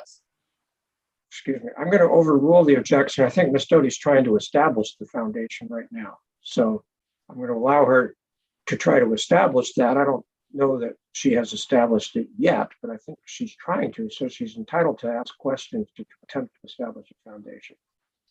Mr. Nichols, you may drive by asking the facilitator to move the document up and down to determine whether this is in fact a printout of the Excel spreadsheet that you have seen before. That would probably take more time than we would like to take today.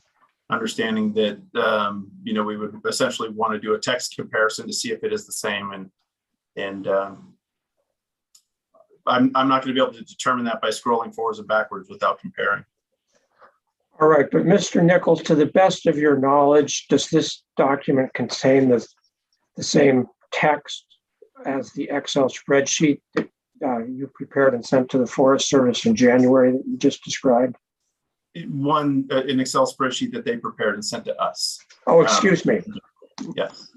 To the best of your knowledge, does this file, and I understand you haven't had a chance to read all the pages, but does this appear to be the text of the spreadsheet that the Forest Service sent to you and your colleagues in January of this year? I need to object. Object. We're asking a witness to look at a document that was circulated today, and Ms. Doty appears to be asserting that she's converted an Excel spreadsheet that she did not create from an unknown source into a PDF, and asking Mr. Nichols if from the top of page 1, although I acknowledge Ms. Doty has invited him to scroll through this relatively large document, but to essentially guess if this is the same document that he did not produce.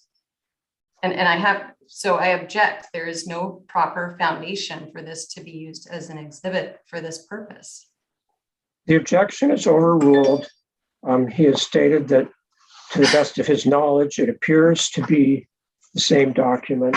I think he said similar. Excuse me, Ms. Grady, I let you finish. And now when I talk, I want you to let me finish, please. And as I was saying, He has said to the best of his knowledge, this appears to be the same document. He has stated those qualifications in his response, qualifiers to his response. You will have a chance to work with him to look it over to see if there is something different. And if so, you can do proper clarifications. But at this point, I believe a foundation has been laid. And beyond that, your objection goes to the weight of the document and not to its admissibility. So your objection is overruled. Ms. Doty, you may proceed with your questions. So, Mr. Nichols, is it fair to say that the Forest Service had a lot of comments on the validity and basis for the conclusions in your report, which is an earlier version of BTB 7 that you submitted to them? With regards to development of the report that's in evidence as BTB 7 and the model that's described in that report, there's been ongoing technical discussions with the Forest Service for several years, including technical discussions where we described all of the testing to be completed. We invited the Forest Service to participate in some of that testing on site. We developed the model in collaboration with the Forest Service team. And certainly technical discussions continue in that. I guess to answer your question, yes, the technical discussions continue with the Forest Service on this topic. And reminder, Mr. Nichols, please slow down. If the court reporter yells at you, you're really talking too fast. So I'm trying to prevent her from doing that. So what you're saying is very important, and we want to all get it down. So just notch it down to about 75% of that speed. And Ms. Doty, you may continue. And your questions also are a little fast. So please, everybody, slow down a little bit. I know it's late in the afternoon, but we still have to pace ourselves. So go ahead, Ms. Doty, you may proceed. So is it fair to say then that BTB 7 is a work in progress at this point? BTB 7 is a completed document. The model that's reported in BTB 7 is an analytical tool, and there will be continued iteration and development of that analytical tool as more data are developed. Some of the comments that you see in this document request additional model runs using that tool. And so as additional data collection happens and that model is developed further, the process will continue. Okay. So Mr. Nichols, could you look at the second comment box here on the screen and confirm that that is a comment that you have seen before from the Forest Service or not? Can we just take a pause? Mr. Nichols did suggest reviewing the document, and then we, I think, distracted from that. So it might be, I think it would be appropriate here for him to at least scroll through this document before diving into it. No, the question concerns one paragraph, which contains 3 short sentences. He may read it, and then he can answer the question, which is, does he recognize this as a comment the Forest Service made? I think he can either say yes, no, or I'm not sure, I'd have to go check my notes. But go ahead, Mr. Nichols, you may answer the question. It seems familiar. I believe it's one that I've seen before. All right, Ms. Doty, you may proceed. And so is it fair to say that this paragraph suggests that opinions were presented as conclusions and that the Forest Service asked that the report be edited to eliminate that bias? Objection, time. We have not narrowed down when this comment may have been made. The objection is overruled. I think we do have Mr. Nichols has testified that the Forest Service made these comments in January of this year. So you may go ahead and answer the question too, if you can, Mr. Nichols. And certainly with regards to this type of comment, and I'll reiterate that we're working with the Forest Service to respond to each of these comments. But with regard to this type of comment, They haven't specified what they believe to be an opinion. And certainly results that come out of the analysis that have not supported some presupposed positions by certain members of the team, they might interpret as bias. I see this comment as something where we will continue to have discussions, but with regards to specific opinions that they feel should be excluded, they haven't identified those opinions, they haven't identified the bias, and there's not enough specific information to really drill down on what they're talking about here. So then you have not edited the document that's now BTB 7 to eliminate whatever it was that the Forest Service raised as a concern in this box. And Ms. Doty, I'm going to ask you to restate that. I think that's misstating his prior testimony. And what I don't like is the word eliminate. I think you can restate that question in terms of, has he edited the BTB 7 yet to respond to Forest Service comments? I think eliminate really is inappropriately argumentative here. So if that's acceptable, go ahead and restate the question, or else move on as you want to proceed. So Mr. Nichols, have you edited BTB 7 to respond to this specific issue that was raised by the Forest Service? No. And then page 1, if you could scroll down a little bit, there is a box that discusses stable isotopes. Why don't you see if you can? Okay, I see something here. It's right at the bottom of the page now where it says Hydrocare report, page 8 and Fig 7, stable isotopes analysis. Is that the box you're referring to, Ms. Doty? That is. Okay, so why don't you go ahead and ask your question about that box? Okay, so Mr. Nichols, actually, could you just read the portion that follows the colon? Please present raw isotope data in a table so that the conclusions stated on page 8 and 9 can be verified. Okay. Is the raw isotope data that the Forest Service requested included in BTB 7 or anything else in the record? And I object. We have not laid a foundation to even whether he recognizes this comment. And I continue to raise the issue with this document.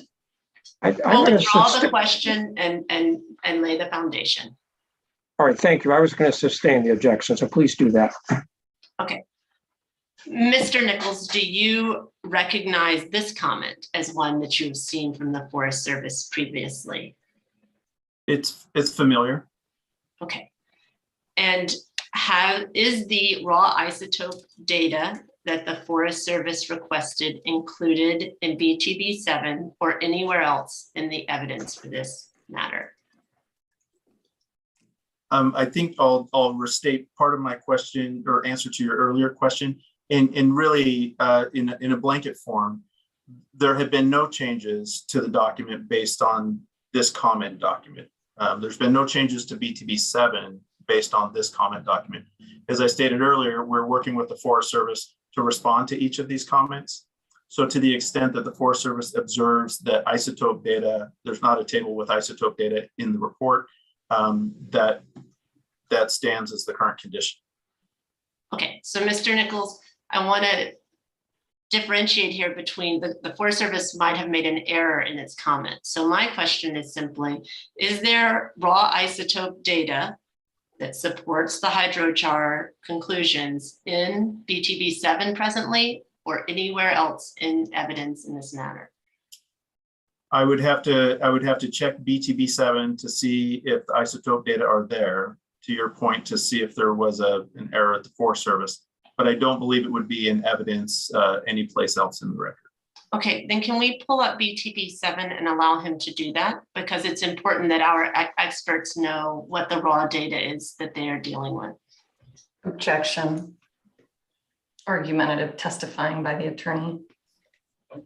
I'm going to sustain that objection to everything after the could we please pull up BTB 7. I think, Ms. Doty, that was perhaps argumentative. I have a bigger problem here, though. Well, Mr. Nichols, BTB 7 is about 750 pages long. Do you have some way to easily look at it to see if, or review it or the files to see whether the stable isotope data that are discussed here are in that report? I certainly don't want Ms. Mullen to have to scroll through 750 pages. Right. In what I can do is I can bring up a version of the document here and do a quick word search. Okay, we'll just pause. We don't need to take a break, but why don't you do it that way? I think that's going to be most efficient.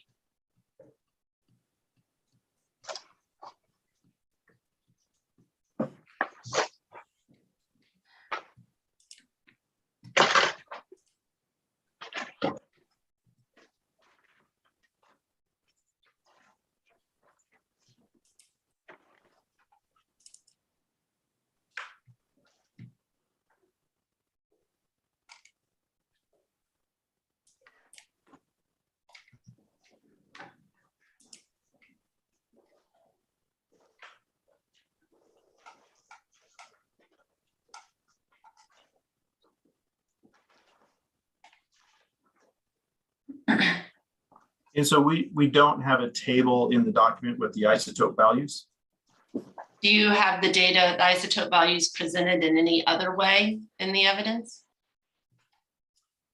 If we could go back to the comment, I think the comment identified that figures 8 and 9 reflect the isotope data.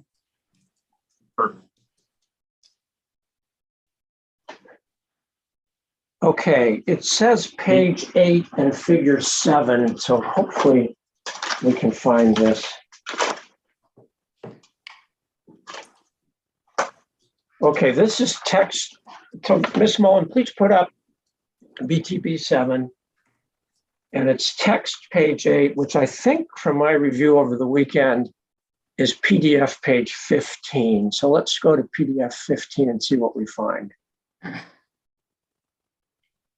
Okay, so this does have this has this page 8 and okay. So this is page 8. So why don't you look this over, Mr. Nichols? It goes to page 8 and 9, and then figure 7 will be a separate thing. And I don't know, it's a little hard to find that, but the figures are at the end of the report after the tables. Mr. Lilly, I believe that one of the figures is at page 74. Okay, so Mr. Nichols, we're trying to do the best we can logistically here, but do you need to look at this text and let us know when you're ready to go to figure 7, and we'll scroll down, or you can look at your copy of this. Yeah, I'm familiar with the text. I think the question probably relates to figure 7. Okay, let's go to figure 7. I think, Ms. Grady, did you say that's page 73? 74? 74. Let's go see if we can find it there. I'd say these are challenges of doing things electronically, but I think we'd have these same challenges if we were in person. So we now have figure 7 on the board. So go ahead. Ms. Doty, ask your question again regarding figure 7. Okay. So, Mr. Nichols, is this the sole location where one might find the data or any representation of the data for the stable isotope study that's included in BTB 7? The stable isotope data are plotted on this figure, and as I think we discussed, there's not a table with these data in the report. Okay, and is there any place that it shows what any controls were? I don't know what you mean by controls. Well, is there anywhere in this report that it describes materials and methods, for example, for the collection and that resulted in these data points? We can look at the text and see. It's your text, so you tell me. All right, we can go back to page. Would it help Mr. Nichols to go back to page 8 of the report? We can do, yes. It's in that's PDF page 15.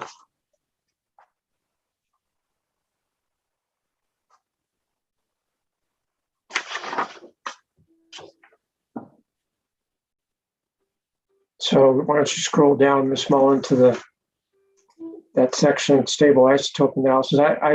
If you have your own copy of this, that's easier to read, Mr. Nichols, that's fine, whatever works best. I for you. apologize. I'm going to pause one moment and try to eliminate the piano practice sound in the background. No, that's fine. Mr. Nichols is reviewing this text anyway.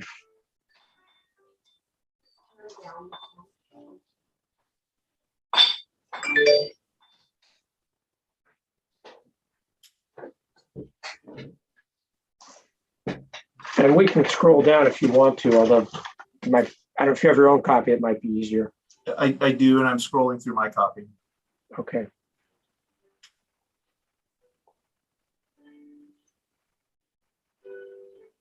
I can see, well, I'm not going to say anything. I was going to say something about paper copies are easier to use, but I'm not going to. It'll reflect my age.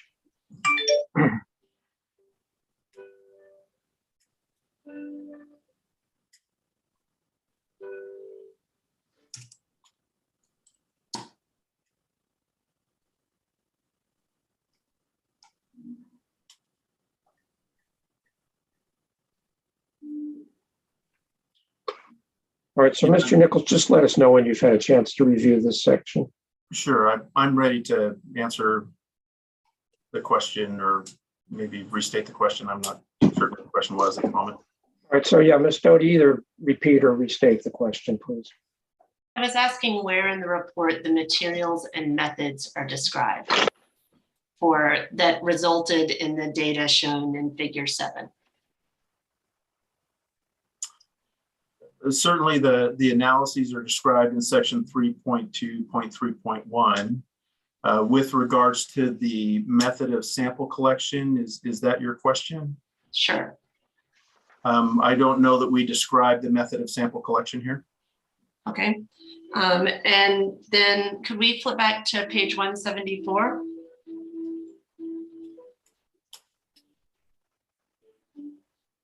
This is page 174 of Exhibit BTB. I'm sorry, 74. 74. This is the figure 7. Okay. And is there anything about this graph that is atypical of a graph of this sort, in your opinion? Well, when you say atypical or a graph of this sort, it reflects data. And certainly data are variable through time. Is there anything remarkable about where the data points fell out on the graph? Is there anything remarkable? If you could explain what you mean by that, or maybe just tell me what you're looking for. I'm asking you if when you plotted your data points, if there was anything about it that stood out to you as atypical. I'll reiterate that data, water quality data and isotope data in particular are variable. They vary through season, they vary year to year, they vary based on the temperature of the precipitation, and they're variable. And there's not anything in particular here that stands out as I should say I don't know the definition of typical isotopic data. And so in particular, if you're looking for a conclusion regarding this, these are the data that were collected. Okay, and there was nothing that stood out to you about if you were to draw a line sort of through the data points about where that line would fall. There was nothing about that stood out to you? If in particular, you're referring to the global meteoric water line, the blue line that's plotted through the data set, the global meteoric water line is a line that's used to compare stable isotope data worldwide. As inferred in the name, it's a global characteristic. The fact that data points may not plot on that line locally or always isn't particularly remarkable. if we were to go in a different direction with the analysis, at times we would create a local meteoric water line, which would reflect local meteoric conditions.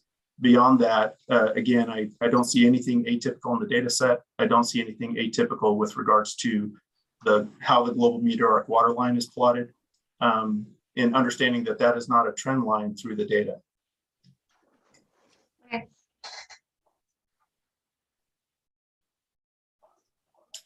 If you could switch back for just one moment to BTB 6, page 4.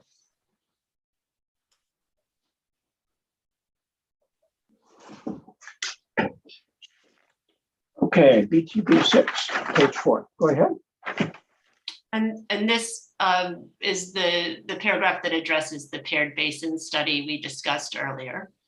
And I just wanted to clarify, was this paired basin study a shared authorship, or was it prepared by Haley and Aldrich? The paired basin study is prepared by the biological consultant that is engaged on the project. Haley and Aldrich provided a few data points, in particular stream flow measurements at select locations to the biology team as they prepared their report. And did the Forest Service also sign on as an author of that report? I don't know the answer to that.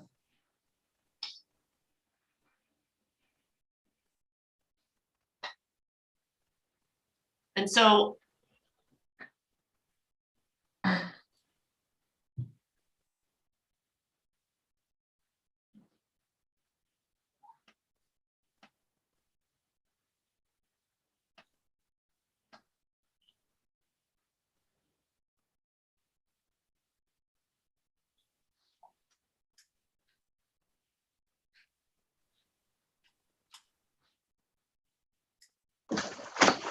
okay, if we could go to, I'm sorry, let's see. Do you know if BTB was the source of the suggestion for a paired basin study to the Forest Service? Objection, he's not BTB. He's a retained expert. I'm going to sustain the objection. Ms. Doty, why don't you rephrase your question in terms of his knowledge or his understanding? I think that would be more appropriate. Okay, Mr. Nichols, do you know if BTB or any of BTB's consultants were the source of the suggestion to do a paired basin study to the Forest Service? Certainly, the paired basin study is identified in the adaptive management plan, which is an attachment to the special use permit. And that adaptive management plan was prepared collaboratively between the BTB team and the Forest Service. Where that actual requirement originated, I couldn't tell you whose desk it started on, but certainly the concept and the execution were developed in collaboration with the Forest Service. Okay, and then with regard to paragraph 9, you're relying on the paired basin study to draw a conclusion regarding the similarity of Strawberry Canyon's conditions to neighboring conditions. Is that correct? Objection, I think this statement speaks for itself and you're inverting the words. So misstates the testimony. I'm going to overrule that objection. I think she's trying to get him to clarify what this sentence says. So, Mr. Nichols, you may answer the question to the best of your knowledge and ability. In essence, this sentence paraphrases the conclusions of the paired basin study. Okay, and so did you include this paragraph in your testimony because you find the paired basin study to be a reliable data point in drawing conclusions about Strawberry Canyon's water in comparison as a result of BTB water collection? I think I'd have to have you maybe clarify that question a bit. I'm not I'll withdraw the question. And then say, did you find the paired basin study to be helpful in reaching conclusions about the impact of BTB's water collection on Strawberry Canyon? Objection, conclusions where?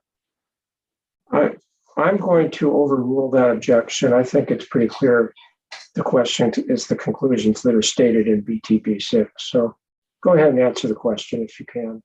And certainly here in this paragraph, I paraphrase a conclusion from the paired basin study. The study, of course, is valid and shows similarities between the canyons.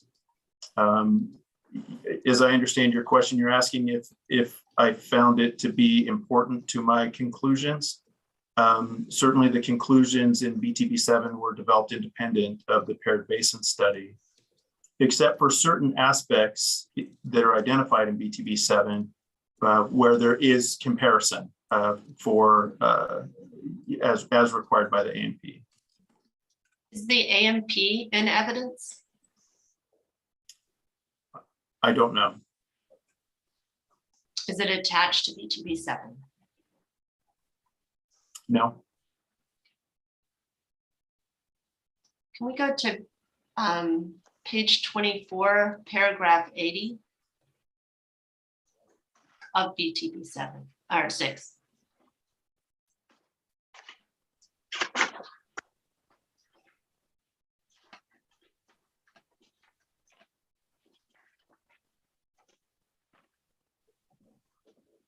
Could you review this paragraph, Mr. Nichols? Just yourself, so you're familiar with it.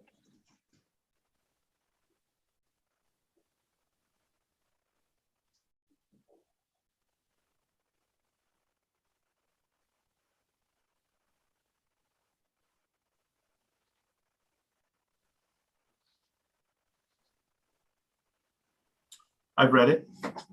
Okay. And so is it true that what you're saying here is that data collected by Mr. Rowe in other canyons bears no relevance to conditions in Strawberry Canyon? So the statement that I make here is to the effect that Mr. Rowe conducted work in more than one canyon, and he doesn't draw conclusions between the canyons based on those data, and neither do I.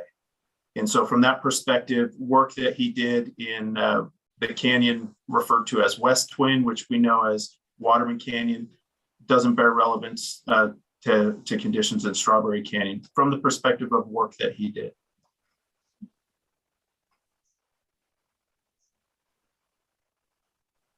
And excuse me, Ms. Stody, I'm going to interrupt.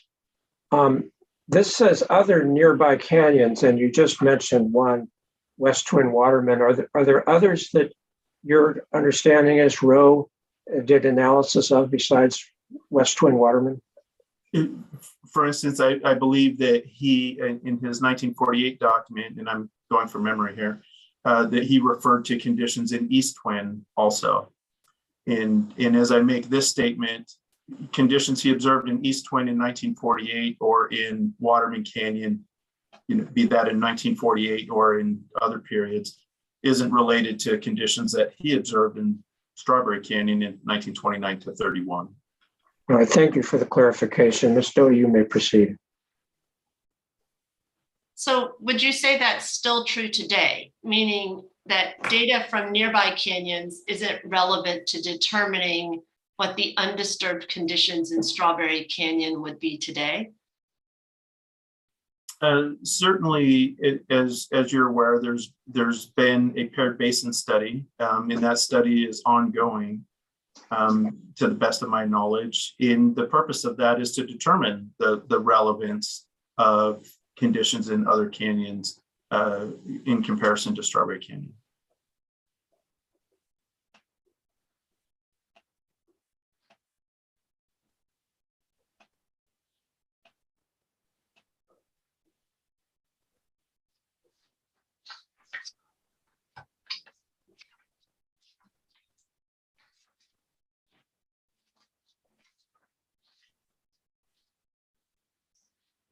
if you could scroll to paragraph 52, which I believe is on BTB 6, page 15.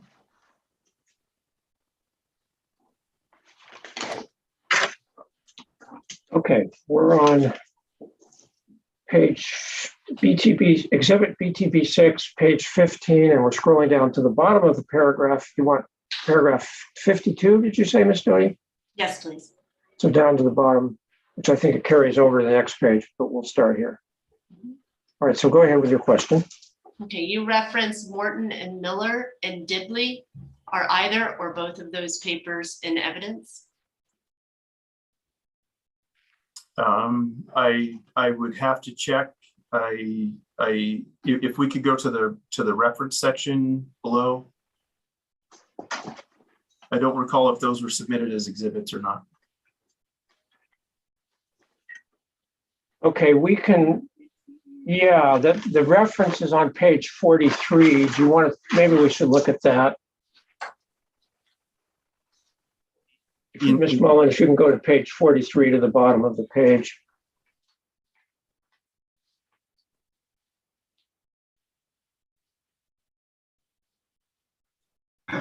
Keep going. Maybe in the page, that's 42. I'll go to 43.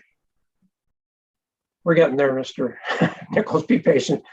Okay, there are the two references, and there are some geologic maps that are BTB 19 and 20. I don't know if these are the same ones or not. I don't know if you can help us out with that, Mr. Nichols.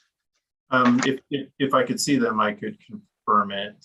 But that was my recollection, was that they had been submitted as exhibits. I didn't exactly remember the exhibit numbers.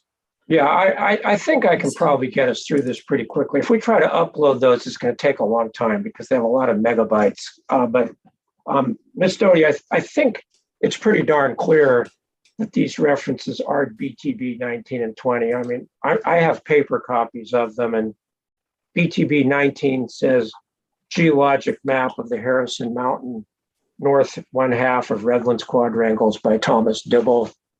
And BTB 20 says geologic map of the San Bernardino and Santa Ana, 30 by 60 quadrangles by Douglas M. Morton and Fred K. Miller. So I think they are in evidence.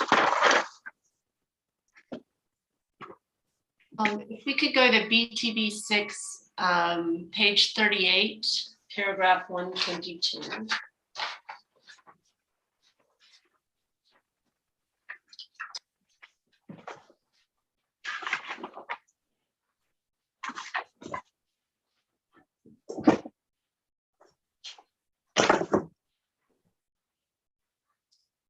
And I'm referencing actually paragraphs 122 and 124 discuss the weather conditions in Strawberry Canyon. Is that accurate, Mr. Nichols? Okay, give him a chance to read them. And we're having the issue. This is page 38 of the written file. And you want paragraph 122?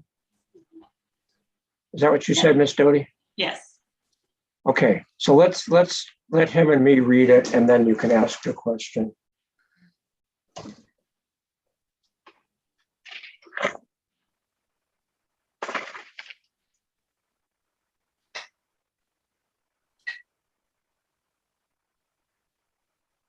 right, let us know, Mr. Nichols, when you've read paragraph 122. I have. All right, so go ahead with your question now, Ms. Doty. Okay. You referenced their monthly monitoring maps showing hydrologic conditions. Is that correct? Yes. Are those monthly monitoring maps in evidence? Yes. Where are those, please? In attachment 3 of BTB 7.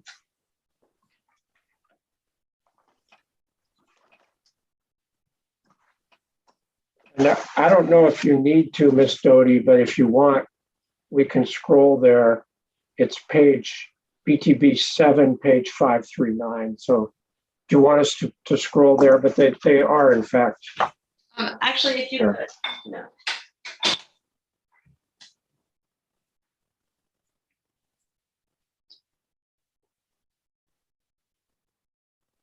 So if you could, please go to attachment 3, which I understand is BTV 7. Page 5, Ms. Mullins, excuse me, Ms. Doty, Ms. Mullins, please go to BTB 7, page 539, and we'll go from there.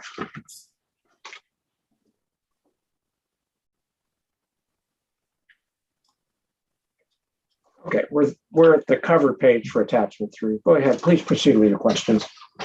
Okay, can you show me where the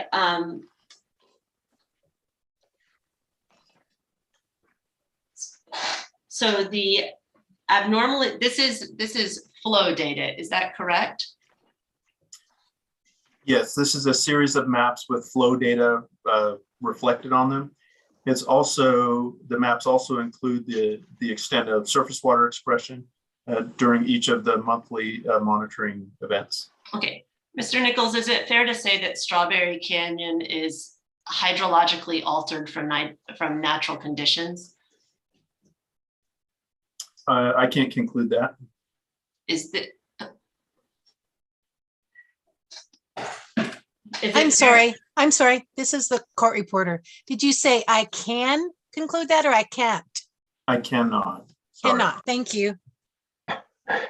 So is it your position, Mr. Nichols, that the, I'm sorry, scratch that withdrawal.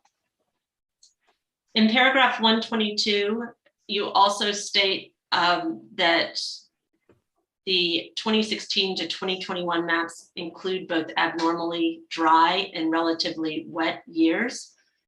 Is that meteorological data included anywhere in BTB 7?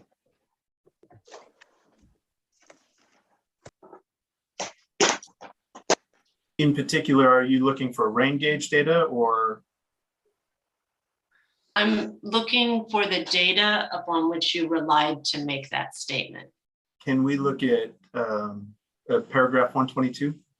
Hey, guys. All right, let's go back, Ms. Mullen. Please go back to BTB 6, page Quiet, 38. please. Math, can you shut the door? Mr. Yes. Sanders, your microphone is on. My apologies.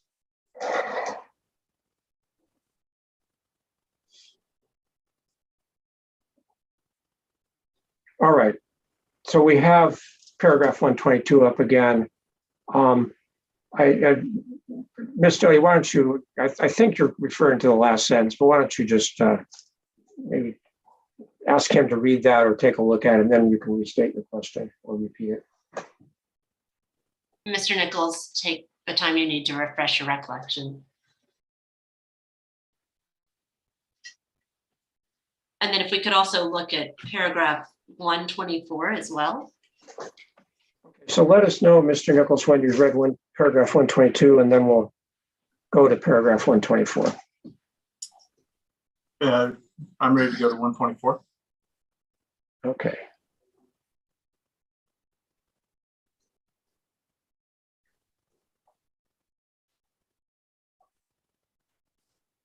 Have you had a chance to read that? I have. Okay. And can you point to where in the record the meteorological data is that you relied upon to state this conclusion? Well, certainly for paragraph 122, the conclusion that there are both wetter and drier conditions is reflected in attachment 3, where we see flows higher and lower at different periods. The report does also include a plot of precipitation data. I'd have to go find it to see which figure it is. But to my recollection, we also plot precipitation data in the report. Could you please tell us where?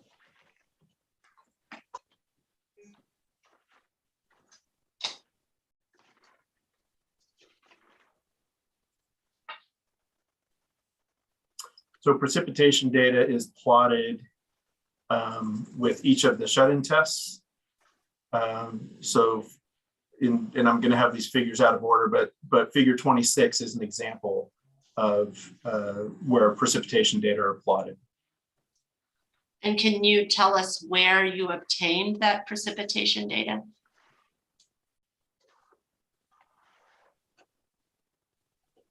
It came from weather stations from publicly available data sources. If you're looking for the data source, I don't see it cited on figure 26. Do you happen to recollect what the station was that you relied upon to obtain the plotted meteorological data? There were weather stations at the top of the San Bernardino Mountains, and I don't recall specifically which weather station this one represents. Did you use different weather stations at different times? Well, of course, the report is a big document. When it came to preparation of the model, there was a number of weather stations used because we need to account for differences in elevation effects. But with regards to the data shown on figure 26 and other shut-in tests, I believe that was a single weather station. But you don't recall which one? I don't right off the bat, no. And that information is not identified in BTB 7 anywhere? I would have to search for it, but it's not plotted on figure 26, for example. Are you able to do a word search or something that would allow you to do that at your desktop relatively efficiently? Yes.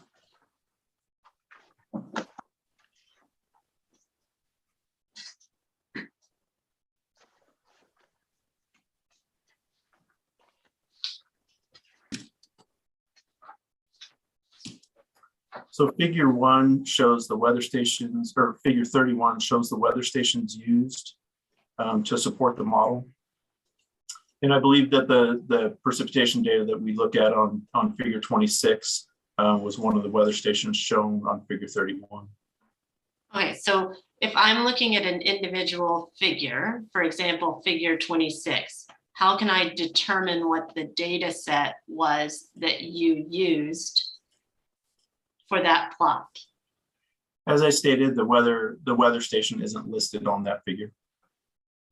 So, Mr. Nichols, if we go to figure 31, which is on page 98, why don't we just put that up here, and maybe that'll help refresh your recollection as to which weather station you used to get the data for figure 26. On figure 31, we see the Lake Arrowhead station, which of course is the closest to Strawberry Canyon. You're a little faster than us. Let's wait. I'm sorry, we need to help the person who's navigating. Yes. Right. That's right. I'm trying to get everybody to stop for a minute while we get, there we go. She's fast, but you have to give her a little time.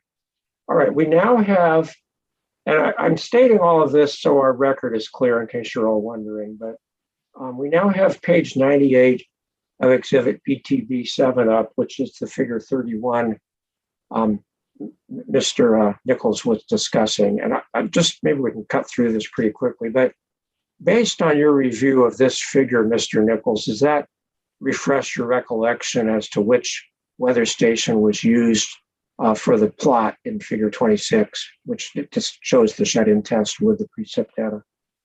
Lake Arrowhead would have been the station used. All right, thank you. Ms. Doty, you may proceed.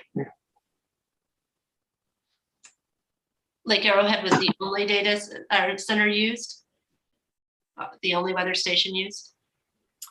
Well, as shown on this figure, a number of weather stations were used in preparation of the precipitation data set for the model.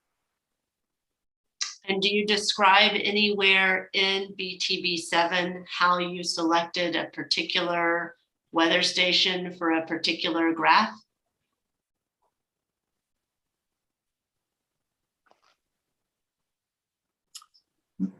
Not to my knowledge. Typically, we're going to select the closest one.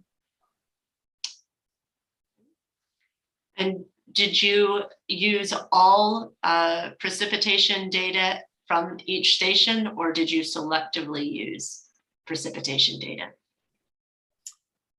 Can you describe what you mean by selectively?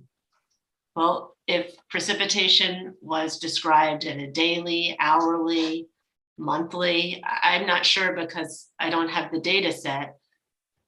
I'm asking how you selected the data that you used. At an obvious handicap because I can't see what you used. And Ms. Doty, I'm going to ask you to rephrase that question because the term used is unclear here, whether you're talking about used for model development or whether you're talking about used for the figures like figure 26. So I think you need to split it up and ask about one or the other or ask them separately. Because I think he has already testified that there were different approaches depending on what he was doing. Mr. Nichols, can you point to anywhere in the report that you described the approach you took to selecting what data to download from the Lake Arrowhead station or other stations? The weather data that we would have downloaded would have been the precipitation data set for the period of record for the period that we were looking at. We may not have gone back as far as the earliest records in the on record at a particular weather station. And then of course, those data were summarized either in daily or monthly groups to support the analyses. And so, I apologize. go ahead. No, I didn't mean to cut you off. If you had something else to say, please go ahead. go ahead and finish your answer, Mr. Nichols. Sure. And so I think if we turn to, and I am doing a word search here. If we turn to section 7.1.1.1, you'll see a summary of the weather stations used, and also the criteria used to select them. Could you, well, I guess you don't know what page that is.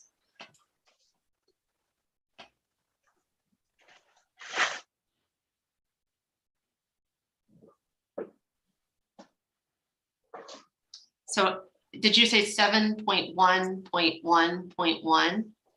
Yes. Okay. And we can pull that up. It's numbered page 37 of the report, which I think is PDF file page 45. So Ms. Mullen, you're in that BTB 7 already. If you can go to PDF page 45, let's see if that gets us there. And then just scroll down. Oh, wait, I'm sorry. Go up to the previous page. I didn't quite get it right. There we go. All right, go ahead, Ms. Doty. We are now at section 7.1.1.1. So go ahead with your next question. Sure. Is this the section you were referencing, Mr. Nichols? Yes. Okay, if we could scroll to just the next page and look at the paragraph that's just under the bullet pointed list.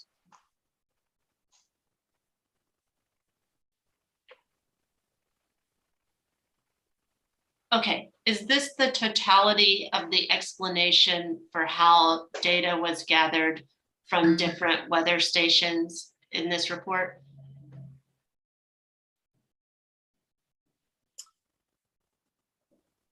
I would have to do a little bit further review to answer that, if to see if we make reference to collection of weather data in other parts of the report, but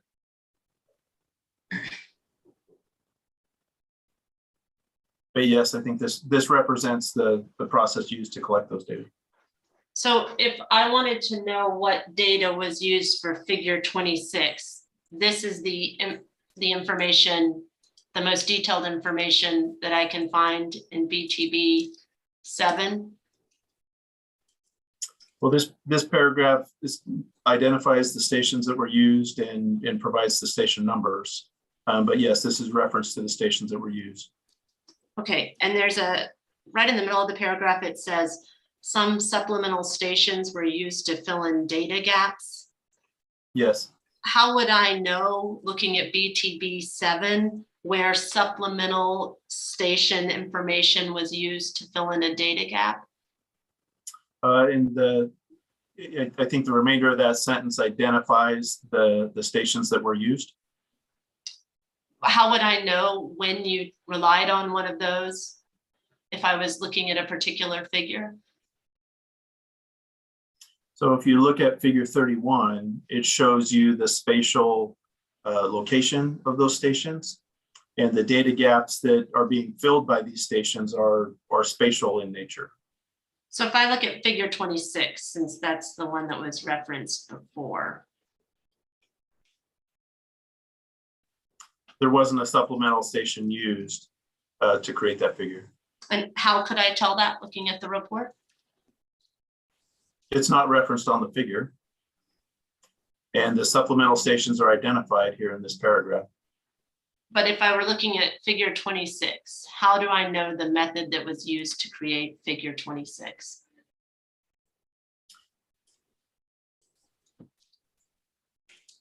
Well, figure 26, of course, is an Excel plot that reflects the shut-in data.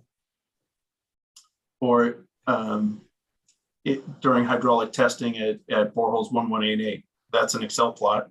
Of course, precipitation data were added to that graph below, and that's how the figure was compiled.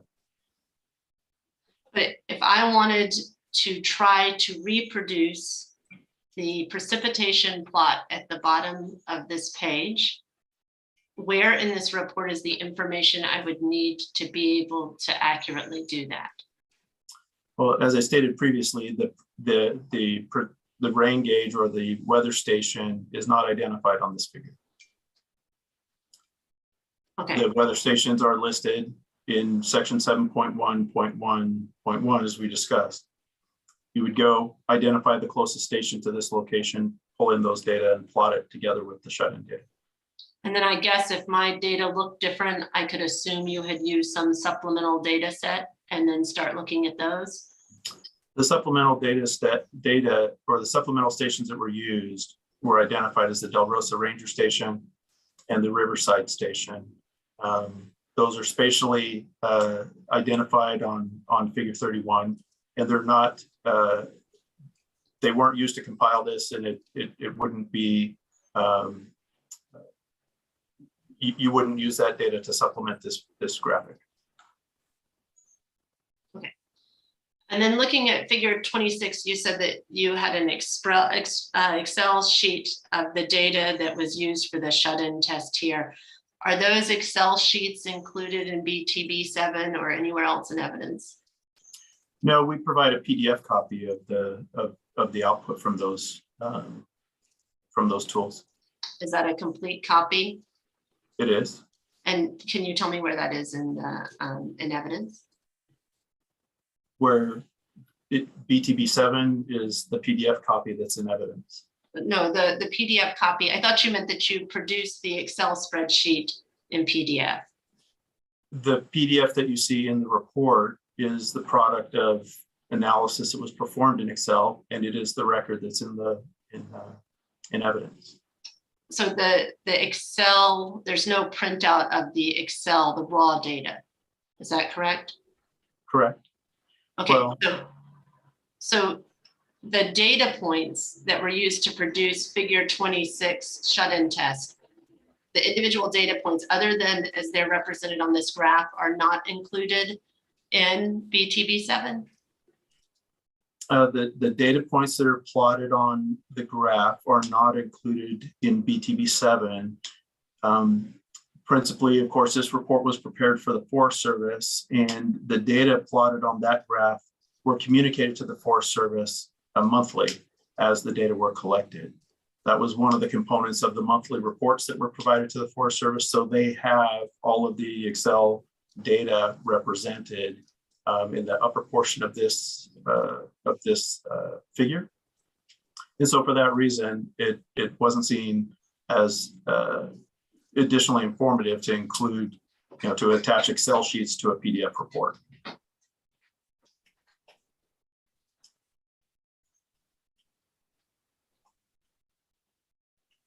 So you do have monthly reports that have already been compiled of this data. The data was transmitted to the Forest Service approximately monthly. Did you maintain a copy? Yes. Okay, thank you. I believe.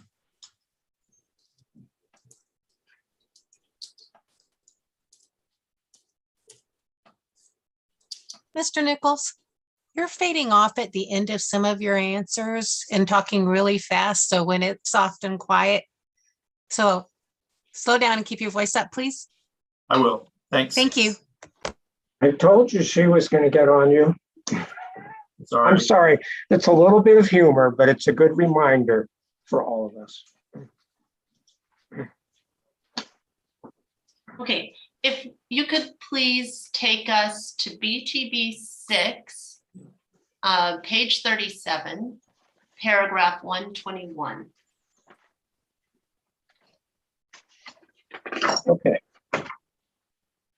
So here we are.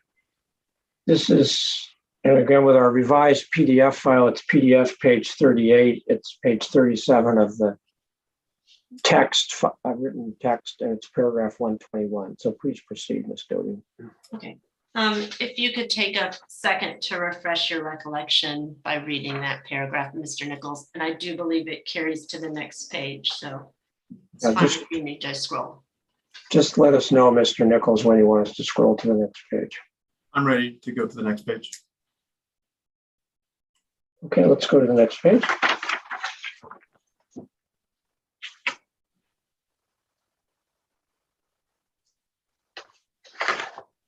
I've completed reading. Okay, so it says then in the middle of paragraph 121 that the data collected during the monthly field work are summarized on the maps in attachment 3. So is the data that's summarized in those maps, is the underlying data anywhere produced in the record? If we could go to attachment 3. And that's attachment 3 to BTB 7. Yes. So again, Ms. Mullen, please go back to page 539, PDF 539. And it'd probably be good if we just scroll down to the next page so he can have an example figure when he's responding to your question. So go ahead with your question again, Ms. Doty, now that we have the page up here. It's probably good to go to page 541. All right, we'll go to 541.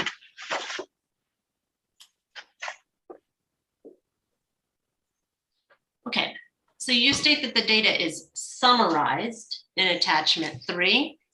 So is the underlying data from which you drew the summary, which is presented here, anywhere in the report? The data is represented on these figures on the maps.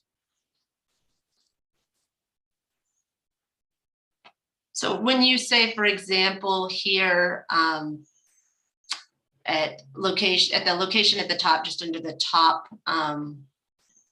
orange dotted line on BTB 7, 541, that the wetted width was 14 inches. Yes.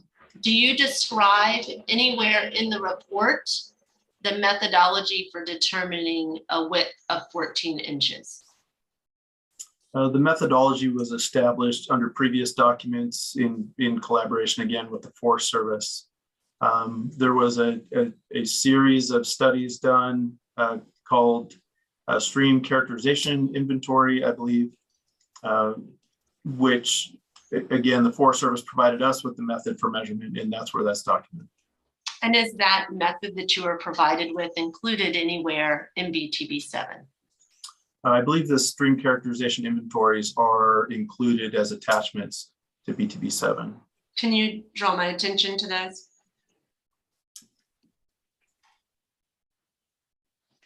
Yes, it's going to take me a minute.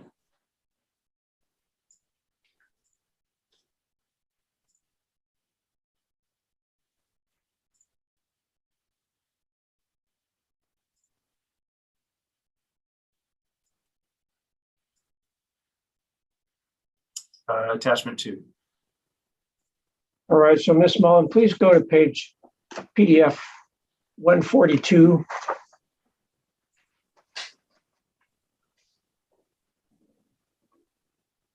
And Okay, scroll down. So then, Ms. Doty, please let us know where you want to go in this figure.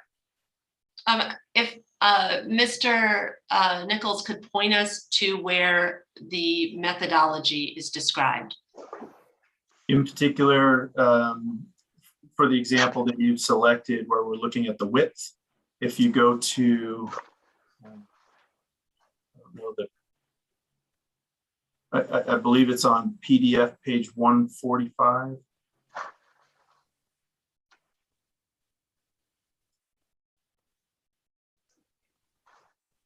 And if we look at bullet 6, it says width to depth and entrenchment ratios were calculated at the 5 cross-section locations, and then it references the SCI guide, pages 29 and 30.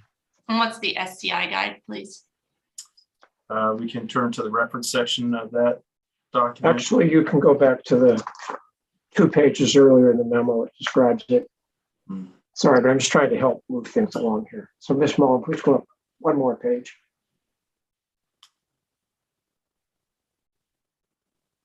And if, yeah, scroll down just a little bit more, please. Other way. Okay, there we go. So, Mr. Nichols, this may be what you need. If you need to, we can go to the reference section of this memo too. No, this is correct. This portion of the document describes the SCI protocol. And is the SCI protocol included in BTB7? It's not. It's referenced. Okay. And then there are attachments to this, the field forms. Does that include all of the collected field data that was used to produce the attachment 3 summary? If you scroll up to the top of this document, you'll see the date range for this. In particular, this was a summary that was, or I should say, this was part of a study that was conducted in 2016, where the stream condition inventory was applied, and the data reported in this attachment reflect the data collected during that period. So these will be 2016 data. Based on this study and then a subsequent stream condition inventory in the spring of the next year, BlueTriton and their predecessor worked with the Forest Service to develop the data collection that would be carried forward. And it's that data collection that you see in attachment 3, and the data values that you see reported on attachment 3 are collected by the methods defined here in this document. So those field sheets go through just before the date of the letter. Is that what you're testifying? Is that correct? Correct. I think if we look at the first paragraph, it might tell us the date of the study. Yeah, let's scroll down just a little bit. Ms. Mullen, please. In the data sheets included in this attachment would pertain to that date range. And then are there data sheets for the dates falling after that that are included in the attachment 3 summary?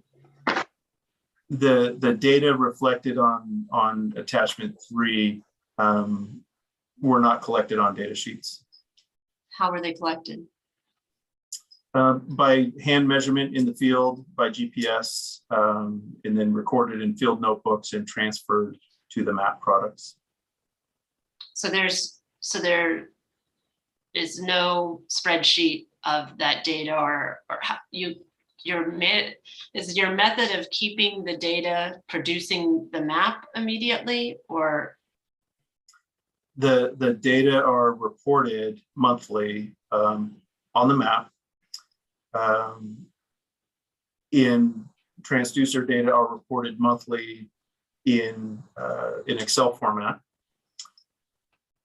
With regards to how the data are stored, of course, as you've seen in the report, there are analyses using these data. Certainly the model is built using these data, and those data are stored in databases or spreadsheets. And those spreadsheets or that raw data is not included in BTB7? The spreadsheets are not included in BTB7.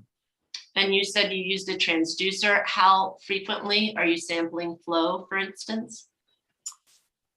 The transducers aren't used to measure flow. They're used to measure water level. Okay. how often are you measuring water level? And the transducers are programmed to measure water level multiple times a day, either 4 events per day or 6 events per day to track diurnal conditions.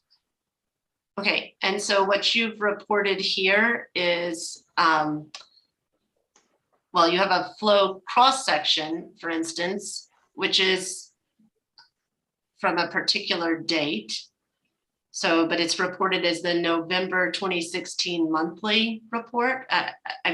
Sorry, I'm looking at BTB 541 again, which was the example. BTB 7, page 541.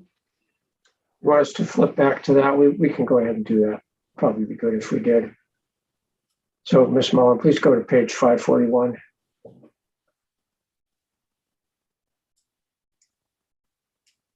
All right. So, Okay. go ahead and ask your question. It sounds like what you're saying is the transducer is measuring multiple times a day the depth, the wetted depth. Is that what you're saying? No. Well, then please restate it. I didn't understand. The transducer is not used to measure wetted depth. It's used to measure water level. And the transducers are measuring water level at the piezometers installed within the canyon. Several of the piezometers were evident. We stopped there and looked at some of those during the field trip that we recently had out there. Those piezometers have transducers installed in them, and those record the data, water level data at those locations. They're not a creek flow measuring device. So that water data that's being measured and transmitted by the transducer, then that data is summarized here monthly, but you're saying it's a summary of multiple data points even daily. Is that correct? The water level data is not reported on these maps. The water level data is reported to the Forest Service in electronic format. These maps reflect the surface water extent and surface water flows. So I'm a bit confused because we were talking about the data sheets and you said you had stopped using the data sheets after some point in time because you had changed the methodology and you were reporting on these maps. So what I'm trying to understand is how the data was collected for this monthly summary that appears on these maps.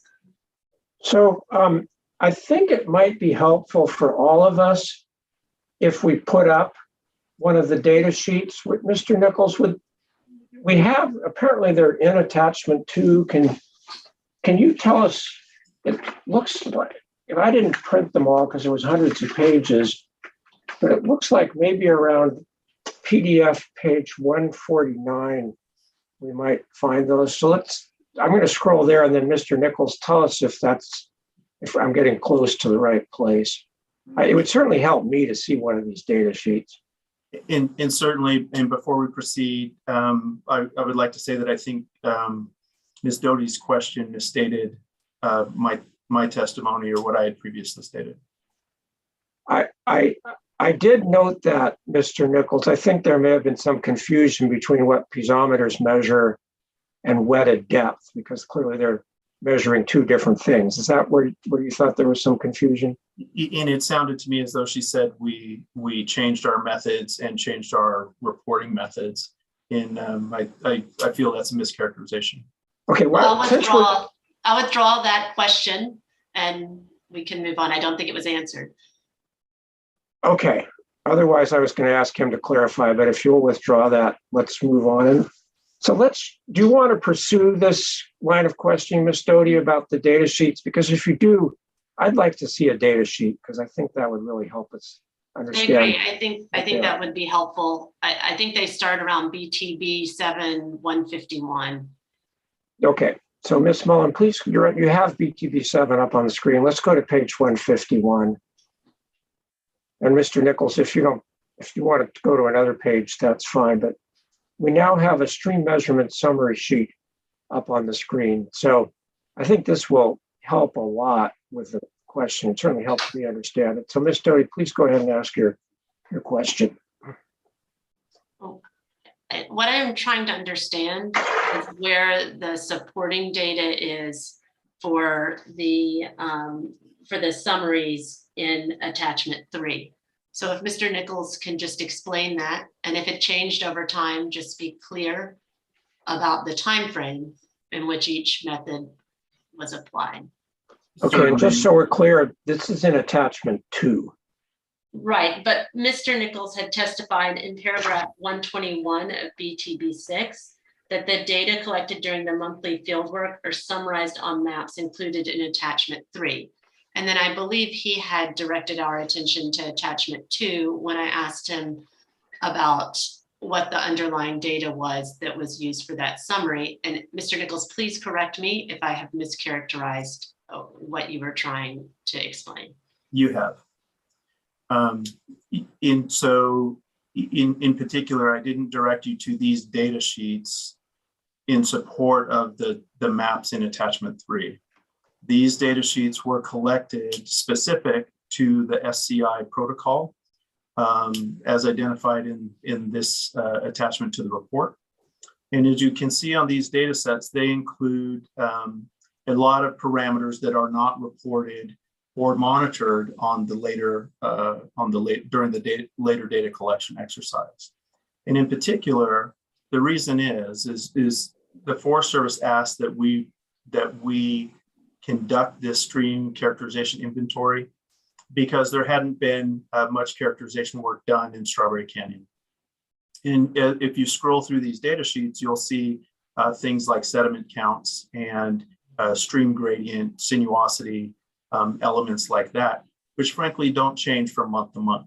And so after we had completed 2 cycles of the stream characterization inventory, in collaboration with the Forest Service, we developed a data collection program that would essentially document the extent of surface water expression in the channel and measure flow at some of the previously established flow locations. And so, Mr. Nichols, I apologize. I want to ask one clarifying question there. Wait. This is really important, so please let him finish. And so I think, as I had stated in my testimony, the monthly data collection started, I believe, in November of 2016, where this SCI stream characterization data collection occurred. The first cycle occurred before that period. All right, so Ms. Dilly, please go ahead with your questioning. These stream characterization sheets were only for a couple of months that you were using the SCI protocol. Is that correct? These were specific to the SCI protocol, yes. And then after a couple of months, you switched protocols that you were using for data collection. Is that correct? We didn't switch protocols. Okay. Then, so you were still following the SCI protocol? Why don't you just ask him what change he made? That would probably get us through this a lot quicker. Okay, what change did you make? In particular, as we look at this example of a data sheet, things like sinuosity, stream gradient, valley gradient were not parameters that change month to month. And so those parameters were eliminated.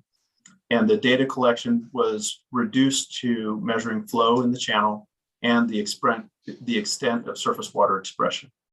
And that's what you see communicated on those maps. It seems to me as though, part of the confusion is with my word of the use summary in my testimony. And certainly I didn't mean that to be taken for more than it is. The data that were collected monthly and during the SCI were transmitted on the maps shown in attachment 3. Okay, so over the entire course of the data displayed in attachment 3, you were collecting flow and surface water expression data. Is that correct? Yes, for the periods that we could access the canyon. So the periods that were on attachment 3. Yes.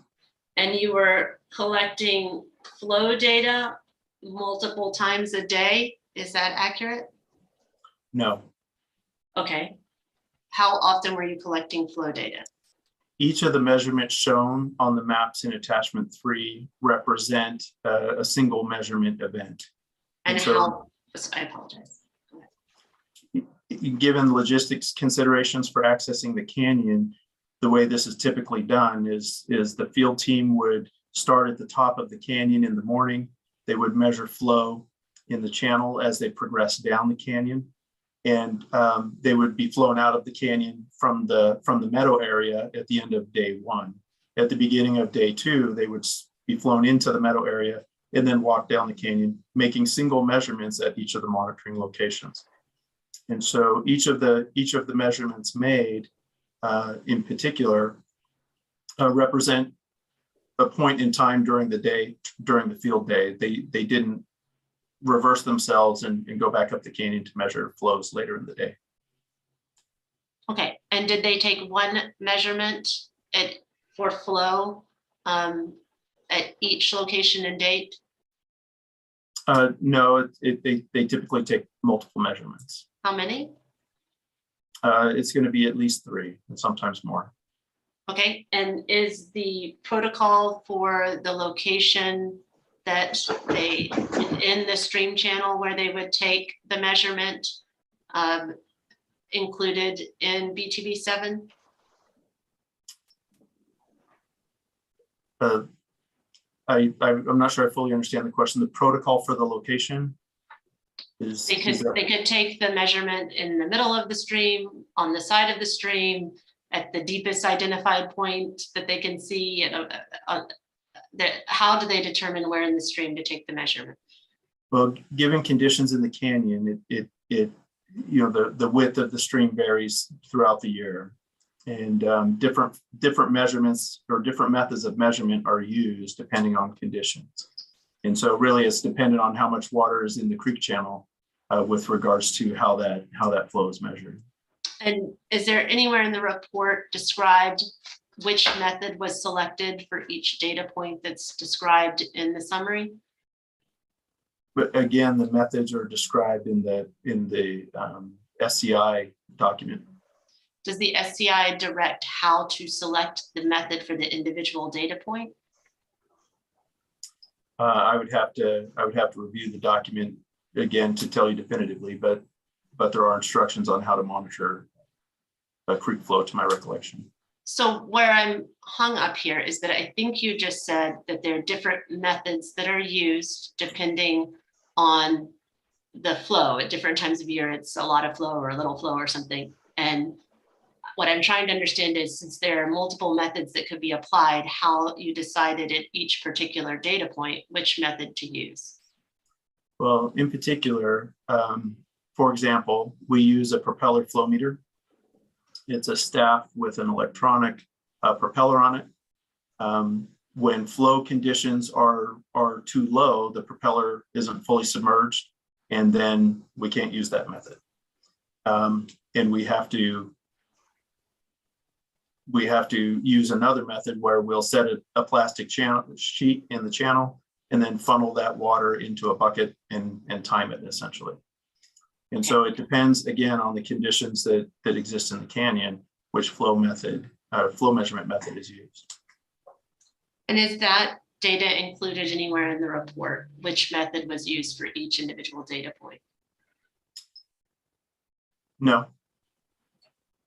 And then switching to surface water expression, is that where you're taking the multiple data points a day at the different points along the channel?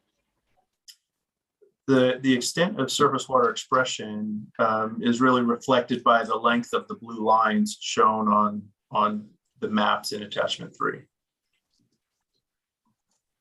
And how did you determine where to draw the blue lines?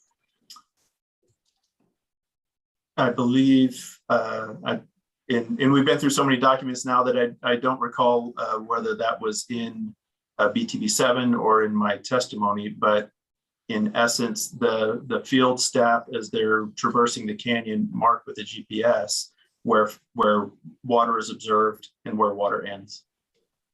And do you provide that raw data anywhere in the report, the GPS location? The data are reported on the maps. So the attachment 3 is the sole source of data that's in the report. The location data are reported on the maps. So if you could return to BTB 7 at page 541, please.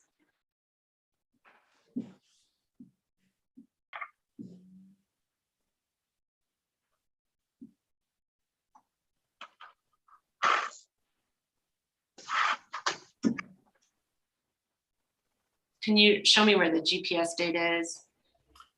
Can we enlarge that? We should be able to. Go ahead. So for instance, the length of the blue lines that you see on this map, the intermittent blue lines, reflect the GPS points that were collected. And those GPS points, are those included anywhere in the report? Are you looking for the coordinates? Yes. No, the coordinates are used to prepare the map. Okay, so we don't have the underlying data in the report that was used to prepare the map, is that correct? The coordinates are used to prepare the map. The channel doesn't typically move. But the blue lines change in their extent over time, is that correct? In length, yes. Okay, so is the actual GPS location provided to us anywhere in your report? The coordinates aren't provided in the report. Okay. And then, so what is it I'm trying to understand that is collected, that's shown on this attachment 3? You said there was something that was collected multiple times a day, transmitted with the transducer. I'm going to object to say it misstates the testimony. I think it's, Ms. Doty's trying really hard. This is really technically And complicated. I'm trying not, I apologize. I'm trying not to interrupt and You're doing fine.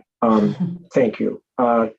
So, Ms. Doty, why don't you try again? I think the problem is the transducer data, I think, are separate from the data shown on this figure, but maybe you can ask your question more generally. Where in the report are the transducer data shown? That might get us through this. Right. Mr. Nichols, have we covered how all the data points that are displayed here on the November 2016 monthly summary were collected? I believe so. So there was something that you referenced that was collected multiple times a day, some data point. What is that data that's collected multiple times a day? The data, as I stated previously, are water levels at the piezometer locations. And is that summary included here on attachment 3? That is not on attachment 3. Can you tell me where that's reported in BTB 7? The water level data, again, were transmitted monthly in electronic format to the Forest Service. Mm-hmm. And the water level data are plotted on several of the figures. Can you show me which ones, please? Can you direct us to those? Yeah.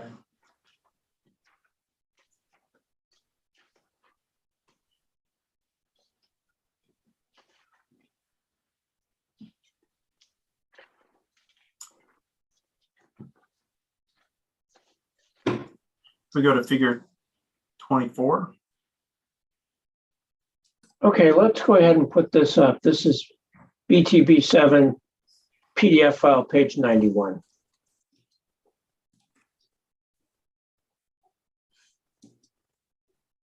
And it might be good, Mr. Nichols. I've done this a long time. I know what piezometers are, and you did provided some brief description during the site visit. Just so we're all kind of on the same page, can you, in a couple of sentences, describe what a piezometer is and what it measures? Yes. And so the piezometer is essentially a pipe that is closed on the end and pointed, and has holes drilled in it so water can enter it, that's driven into the ground a certain distance to monitor groundwater elevations. What we've done in Strawberry Canyon is we've installed, I want to say 5 piezometers that have transducers installed in them. The transducer is an electronic device that monitors water pressure as correlated by depth. And so we can monitor water depth at these locations through time, and the data are recorded in the transducer body and then downloaded essentially monthly and reported to the Forest Service. All right, thank you for that background. So Ms. Doty, you may proceed with your questions. And we have figure 24, which is exhibit BTB7, page 91 on the screen. Okay.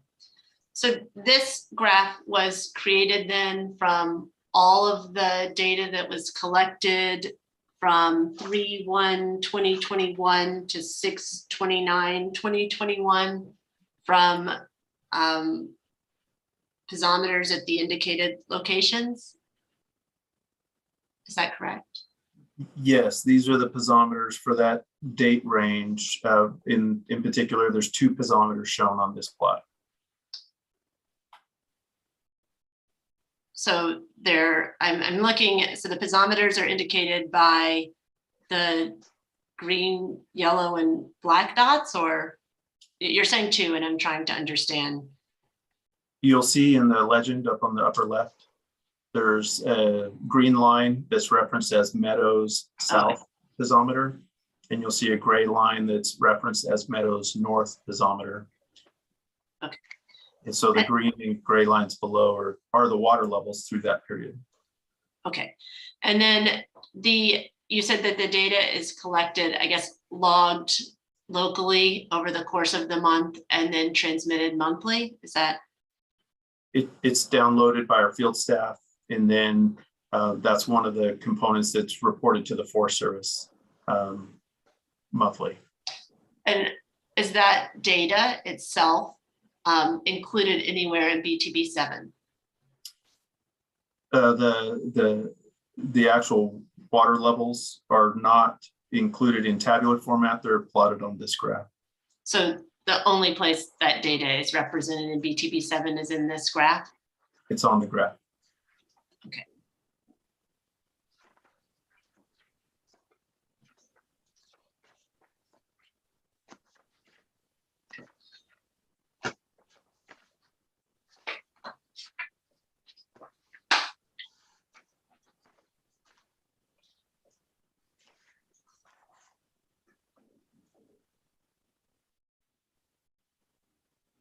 So if you could turn to BTB6, please, page 25, paragraph 82.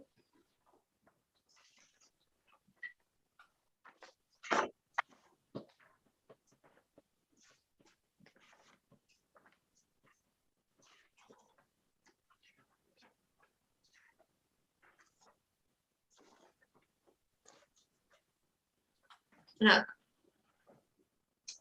Okay.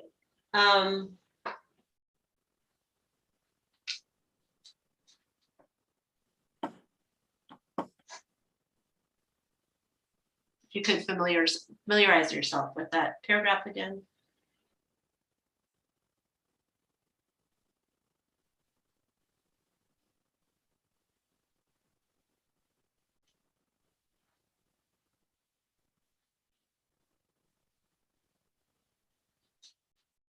Have you had a chance to read that paragraph?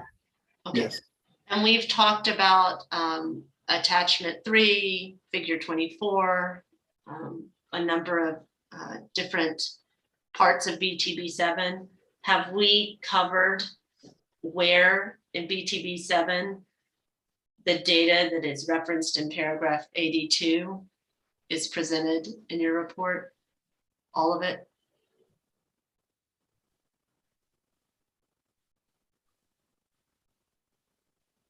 Effectively, yes. So is there anywhere else other than what you've testified to, so far that I could look to locate the data described here in paragraph 82 within the information you've submitted? I would refer you to every figure in BTB7. Groundwater elevation data from the piezometers were used to support multiple, to produce multiple figures. Piezometer data or transducer data from borehole shut-ins were used to produce graphics in this report. The surface flow values that you see referenced in attachment 3 were also used to produce several graphics in this report. So other than the graphic representations, though, there's no appendix of data where I could produce those same charts myself. Is that correct? Again, as we prepared this report for the Forest Service and we had transmitted those data previously, it wasn't seen as necessary to append Excel sheets or tabular data of that volume to the report that's already hit 800 pages. Okay, and you understand that this is not a Forest Service forum, right? That we are before the State Water Resources. Objection, argumentative. The report was prepared for. Wait. I'm going to sustain the objection, so hold off, Mr. Nichols. I think, Ms. Doty, you can restate the question in a way that's not so argumentative. Mr. Nichols, you're aware that the State Water Resources Control Board doesn't necessarily receive data that you transmit to the United States Forest Service. Is that correct? I don't know how data are shared between the two agencies. And you haven't transmitted the underlying data to the State Water Resources Control Board, have you? No, and I haven't received a request to do so. Okay. Can I interrupt for just one moment to ask for a time check? We are about an hour and 40 minutes from when we started this session. Our court reporter might need a break and others might as well. Okay, let's see where we are. It is 4:30. We're going to stop fairly soon anyway. So, Ms. Doty, how much more time or how much more material do you think you need to cover or want to cover here? Well, so I'm trying to collect the information that I need for our experts to be able to try to evaluate this data. So it's taking me longer than I had anticipated, and I'm not sure, honestly. Well, I think you're making the point, or trying to make the point, that a lot of data files that Mr. Nichols and his colleagues and team collected, files of data they collected, are not in BTB7 or otherwise submitted as BTB exhibits. And that, frankly, is pretty typical for water board proceedings. We normally don't ask, and parties normally don't submit all of their data files unless there's some reason for them. So rather than continuing to ask him whether data files, with the underlying data, are in BTB7 or not, I would like to know if there's a more efficient way we can handle this. And I'm thinking it might make sense for you and your expert to prepare a list of the data files, the types of data that he or she wants to do the technical analysis that he or she is considering doing. And then you can just give that list. We can look at that, and you can ask Mr. Nichols, just go through 1, 2, 3, 4, 5. And if necessary, he can review it ahead of time and say which data files are in the report and which ones are not, and which summaries of those data or figures showing those data are in the reports and which are not. And then you can tell me or try to demonstrate to me why you think, I assume you're going to want BlueTriton to produce those data files. And then, of course, BlueTriton can respond as to what their opinion of that is. I am concerned that we may be getting way off track here. I know BlueTriton has opened the door, perhaps too wide, with producing this report, with submitting this report that they sent to the Forest Service, which gets into a lot of stream flow measurements that may or may not be relevant to our hearing issues. So I want to try to get through this in an efficient way that respects all parties' rights, that doesn't have this hearing go on for another 6 months on issues that are not relevant to the hearing. So I'm going to stop there and just ask you, Ms. Doty, if you have any comments on how you see as an efficient way to go forward with the goal. It doesn't do a lot of good for you to cross-examine and get Mr. Nichols to admit certain data files are not in the record. I think there's a much more efficient way to do that, number one. And that's as I said, have a list of the data files and he can go through 1, 2, 3, 4, 5, 6. These are in the record, 5, 7, 8 or not. And then for the ones that are not, you can try to demonstrate why you think, I assume you want to get at those being produced or some other approach. But can we do that rather than continue with cross-examination in this method? So it appears that much of what he's relied on is information he's provided the Forest Service. Either he's relied on the paired basin study, and then he's relied on this. I see Mr. Sanders shaking his head, but paragraph 9 references the paired basin study and its conclusion.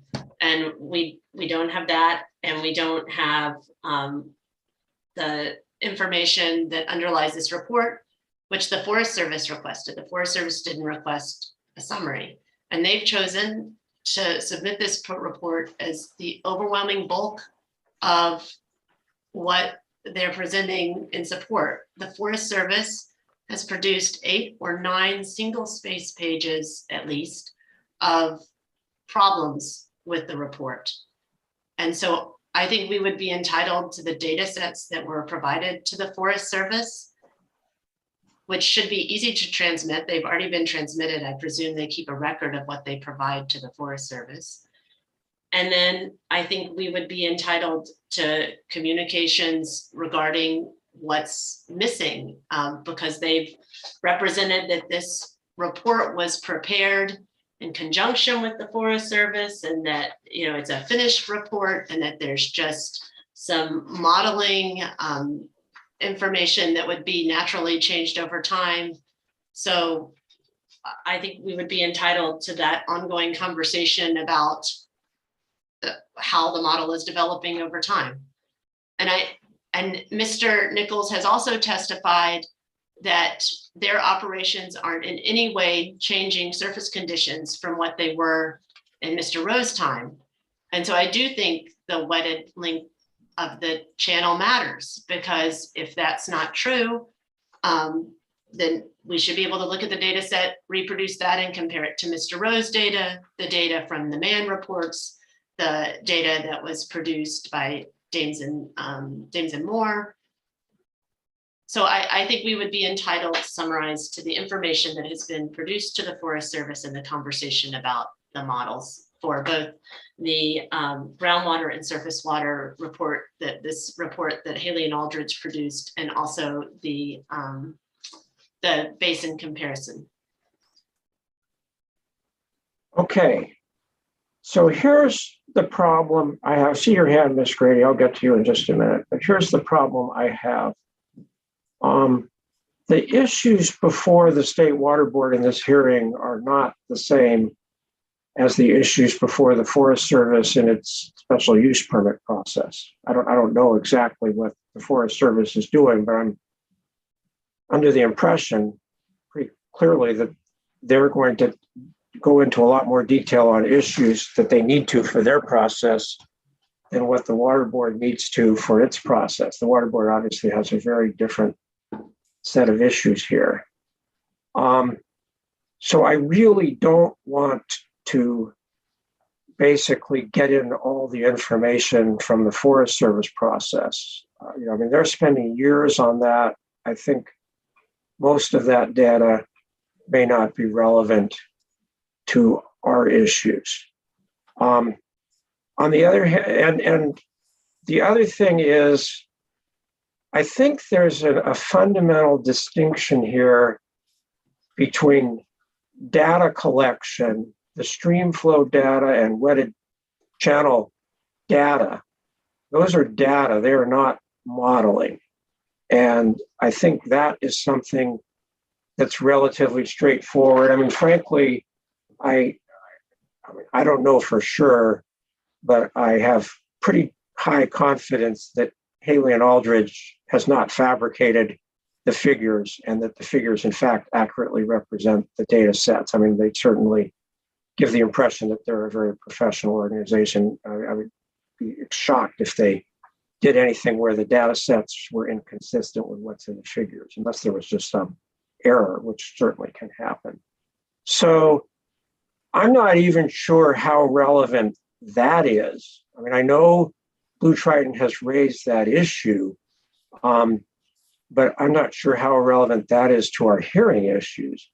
Now, having said that, then the whole next step is the modeling, the paired basin study, and then the surface flow and groundwater, I hope I have the right word, surface flow groundwater coupled modeling.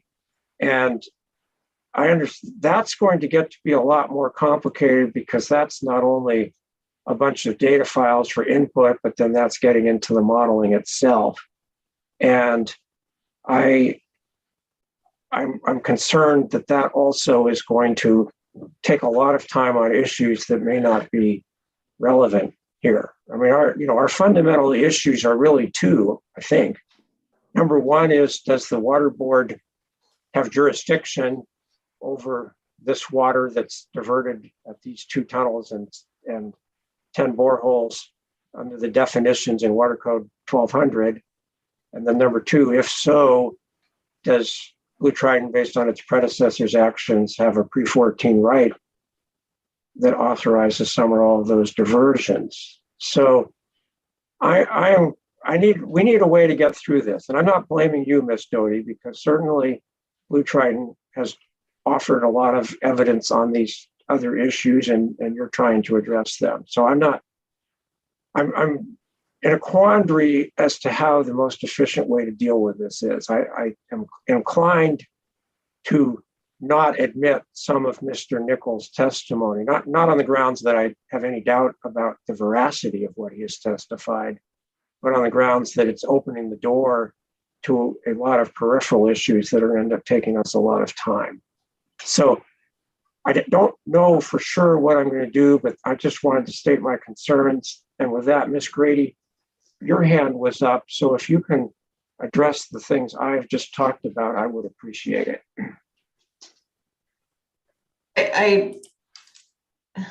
We covered a lot of ground. I think first, fundamentally, and it may not have been an intentional misstatement, but the way that Ms. Doty referenced what we've submitted, she referred to it as in support. And I want to continue to bring this hearing back to the focus that BlueTriton Brands is the only respondent in this case, and it is the respondent to the draft CDO and the action brought by the prosecution team.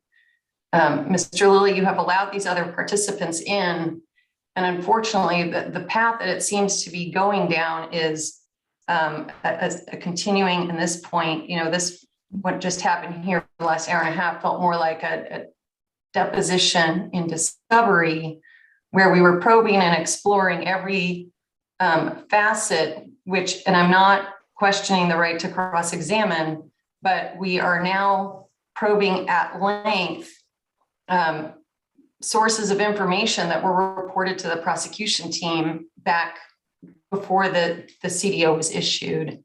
And this is, I'm concerned that where we're going, and this is what I've raised concerns about throughout this process, is instead of staying focused on the state's prosecution of its draft CDO, BlueTriton Brands is dealing with the state on the one hand, and then an independent parallel investigation and prosecution by the participants who have been allowed to engage in this process, such that it's spiraling into a much, much larger and peripheral, I think is the best word, issues that are not relevant to the draft CDO and the state's ability to meet its burden to prove that it has jurisdiction over the water issue, and whether, if it has that jurisdiction under Water Code 1200, BlueTriton Brands has stepped outside of its bounds in its collection of water.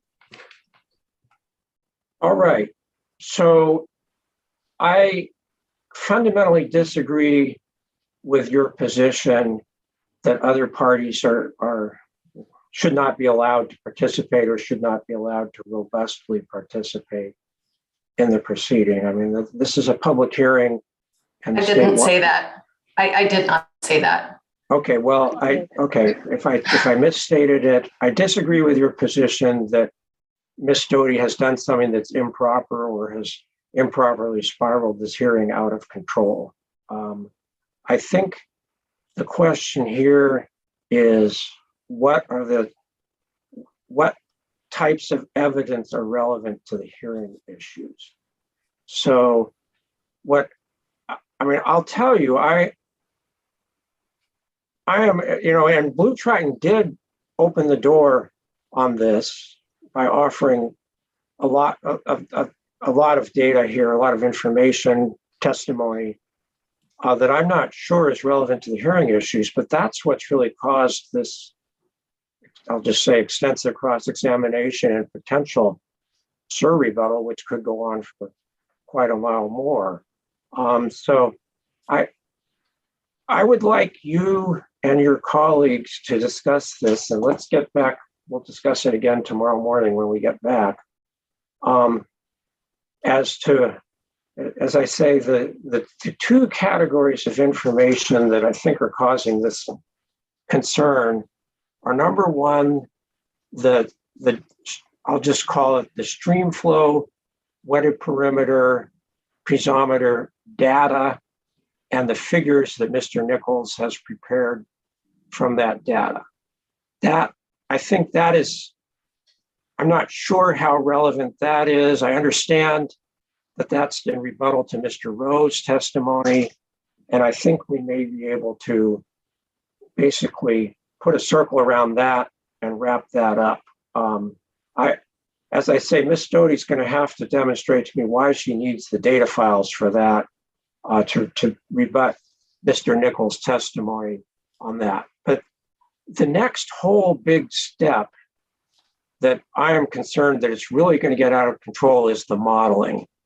And I just am not seeing that we need that. So what I would like you, Ms. Grady, and your colleagues to do is discuss whether or not you want to continue to offer the modeling information in the modeling conclusions into evidence, because I do think, and there were some places where I had some concerns about that, where there were simply some fairly general, if I can tell you where here, if I can find it, but there's some places where there's some fairly general conclusions stated about the modeling work without a lot of backup.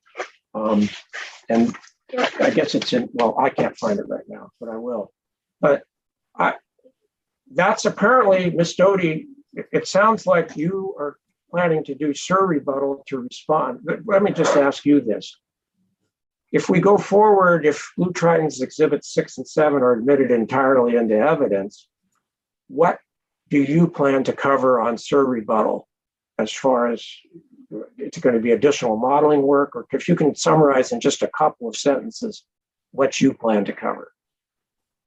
So To the extent that it's relevant, what was in the stream channel before, as observed by Mr. Rowe and prior observers, Mann, Danes and Moore, and that BTB has offered this model and the testimony of Mr. Nichols based on the paired basin study, then I think we have to be able to compare that, and our experts have to be able to explain why the model is or is not valid. And in order to do that, we really need the data sets so that we can try to run the same model and shift the parameters. So, and I apologize, I'm not a hydrogeologist, so I may slightly misstate this, but I hope you get the point.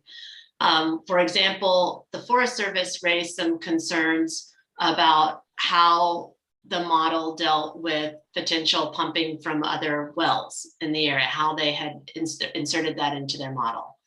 And so we need to understand how they did that and then be able to show if you shifted those parameters in another way, how it would change and why shifting them another way might make more sense. Okay. So is your technical expert planning on conducting independent modeling work?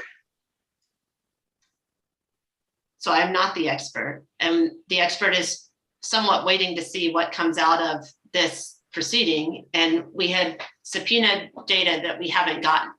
So at this point, my expert's not capable of doing modeling work because we don't have the data that was used. Okay, that's so if he or she were to receive the data, would he or she then want to conduct that, or would you ask him or her to conduct that modeling work and submit the results into this hearing, if allowed?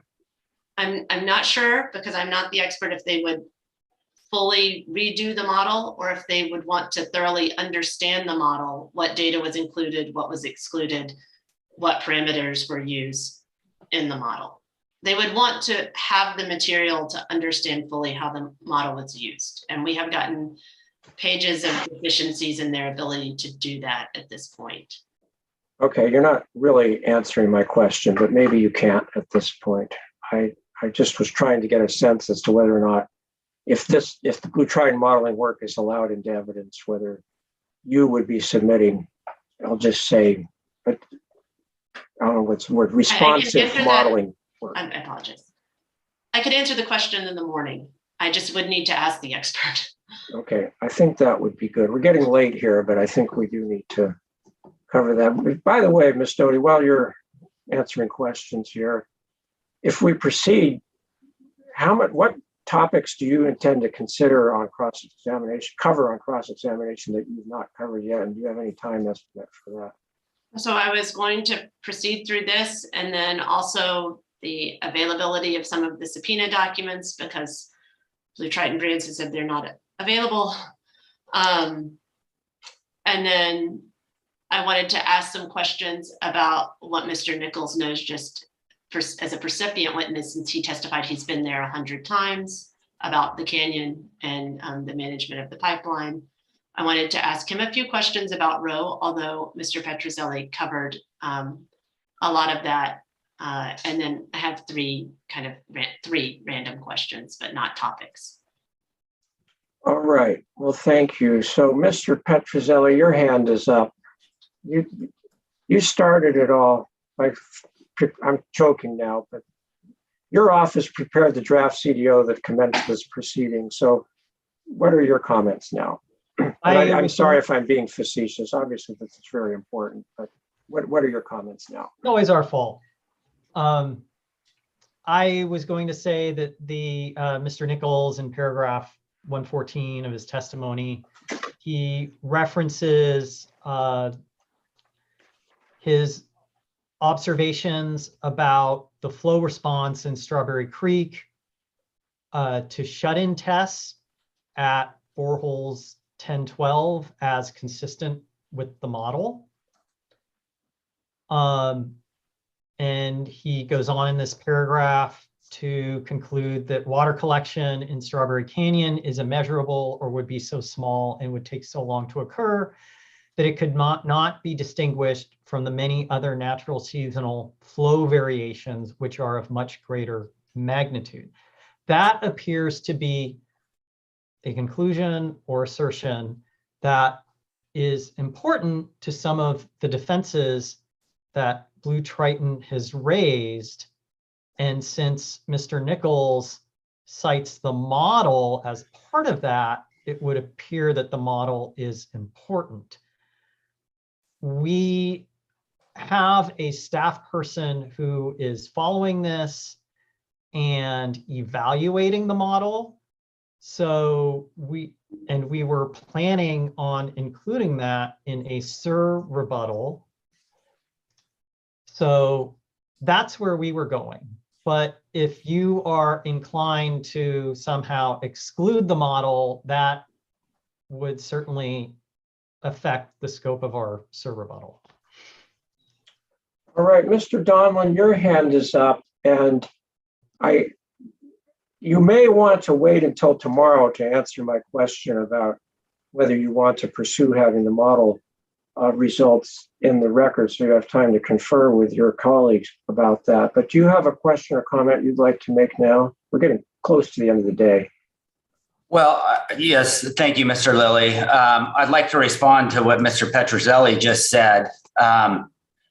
We've filed 2 motions now to try to get at the core threshold legal issue based on the undisputed evidence in the record that was in the draft cease and desist order, which we think is dispositive of the issues. You've exercised your discretion twice not to rule on that.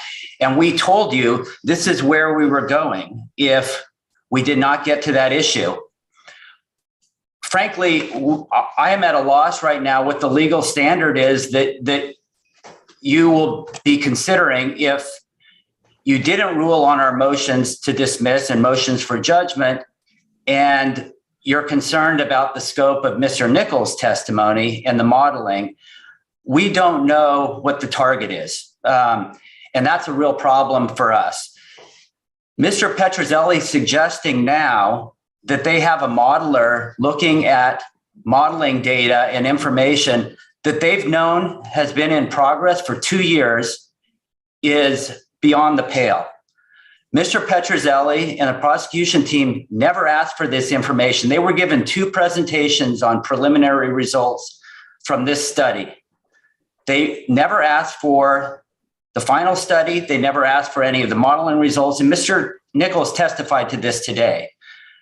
And now Mr. Petrozelli is intending to put on SIR rebuttal to challenge the modeling information that the state has known about for 2 years. We respectfully request that in addition to considering the scope of the record and the testimony that will be considered, that you also reconsider ruling on the merits of our motion for judgment.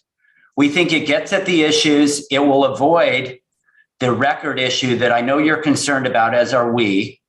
And it will at least establish the rules of the road going forward if you don't agree with our position that the state doesn't have permitting jurisdiction over these water sources. We've been trying to get some clarity as to what the case is that we need to present to you so that you can get to the merits of this. And it's troubling as we sit here today that we're no closer to understanding what case you're expecting from us than we were 6 months ago. Well, I'm not going to respond to all of that.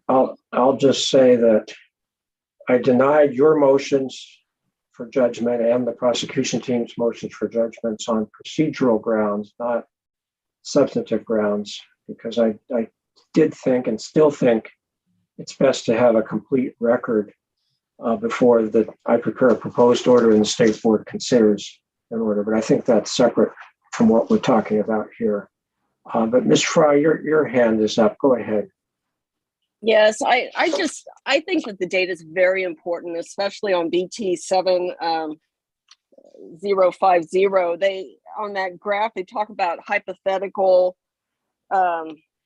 numbers. And so there's no way that you can even evaluate information if people are making up hypothetical, scenarios here. And especially since the Mr. Nichols testimony did, want to go toe to toe with Mr. Rowe on some of these pre-diverted flows.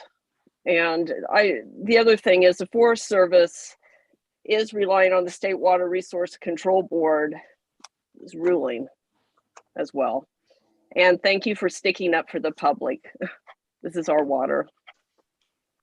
All right, thank you, Ms. Troy. Ms. Stody, your hand is back up. What would you like to say? So since this is getting at the issue of what information is appropriate in shifting targets, everyone's openings focused on trolley cars and old deeds, and none of that really would matter if the original presentation over the course of many years by BTB hadn't been all about surface water to the Forest Service, to the FDA, to everyone. And so the reason we're hitting a moving target here is because they have shifted to say now that it's 100% groundwater. So that's interesting, and they're having to walk a fine line when they're also presenting data that they sent to the Forest Service that shows stream channels and changes over time. So while it's data intense, I don't know how we get around that, since that's the defense that they've selected. And they waited to present it really in any great substance until rebuttal. Well, I really don't want to get into substantive. Are you done with your comment? Okay, I really don't want to get into the substantive arguments. I mean, this is, for those of you who are parents, this is like trying to figure out which child started the fight and which child was second in the fight and so forth. And as we all know, that usually becomes pretty unproductive pretty quickly. And I don't want to do that here. I'm not saying you're like children, but there is a lot of blame going around here.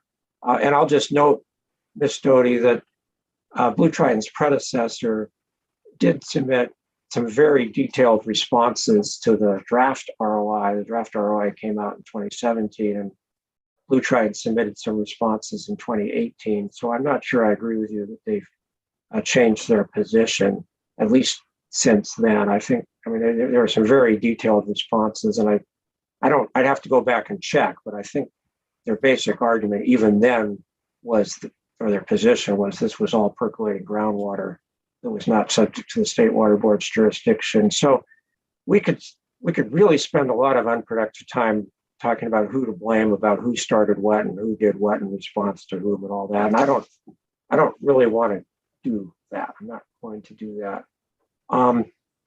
But what I do want to do is figure out how we can complete this hearing and get to closing briefs and a draft proposed order and present that to the water board in some reasonable time. And I'm very concerned that we're getting bogged down in issues that would take a lot of time and not ultimately be relevant to what I see as are the issues that we need to talk about. And I'll just say it one more time. The hearing notice spells out the issues, but I think on the first issue as to whether or not there are illegal, unauthorized diversions of water, the two key questions are, is the water diverted by BlueTriton from its facilities within the definitions in Water Code 1200?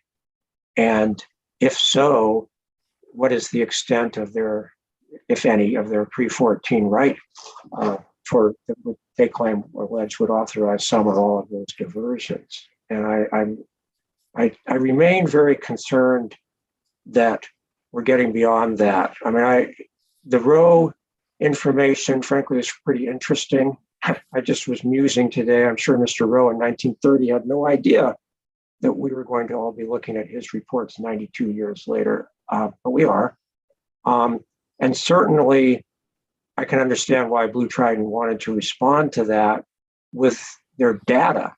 And Mr. Nichols, has demonstrated that he and his team very professionally, from all I can see, collected the data and prepared in the report. So I still think there is a line here that can be drawn between discussions of data and what Mr. Nichols has presented, and then allowing that, and of course, allowing Mr. Rowe's information, which was not modeling, was just observations, but then drawing the line there and not getting into the modeling, which, as far as I can see, really is geared, correctly so, toward the Forest Service special use permit issues.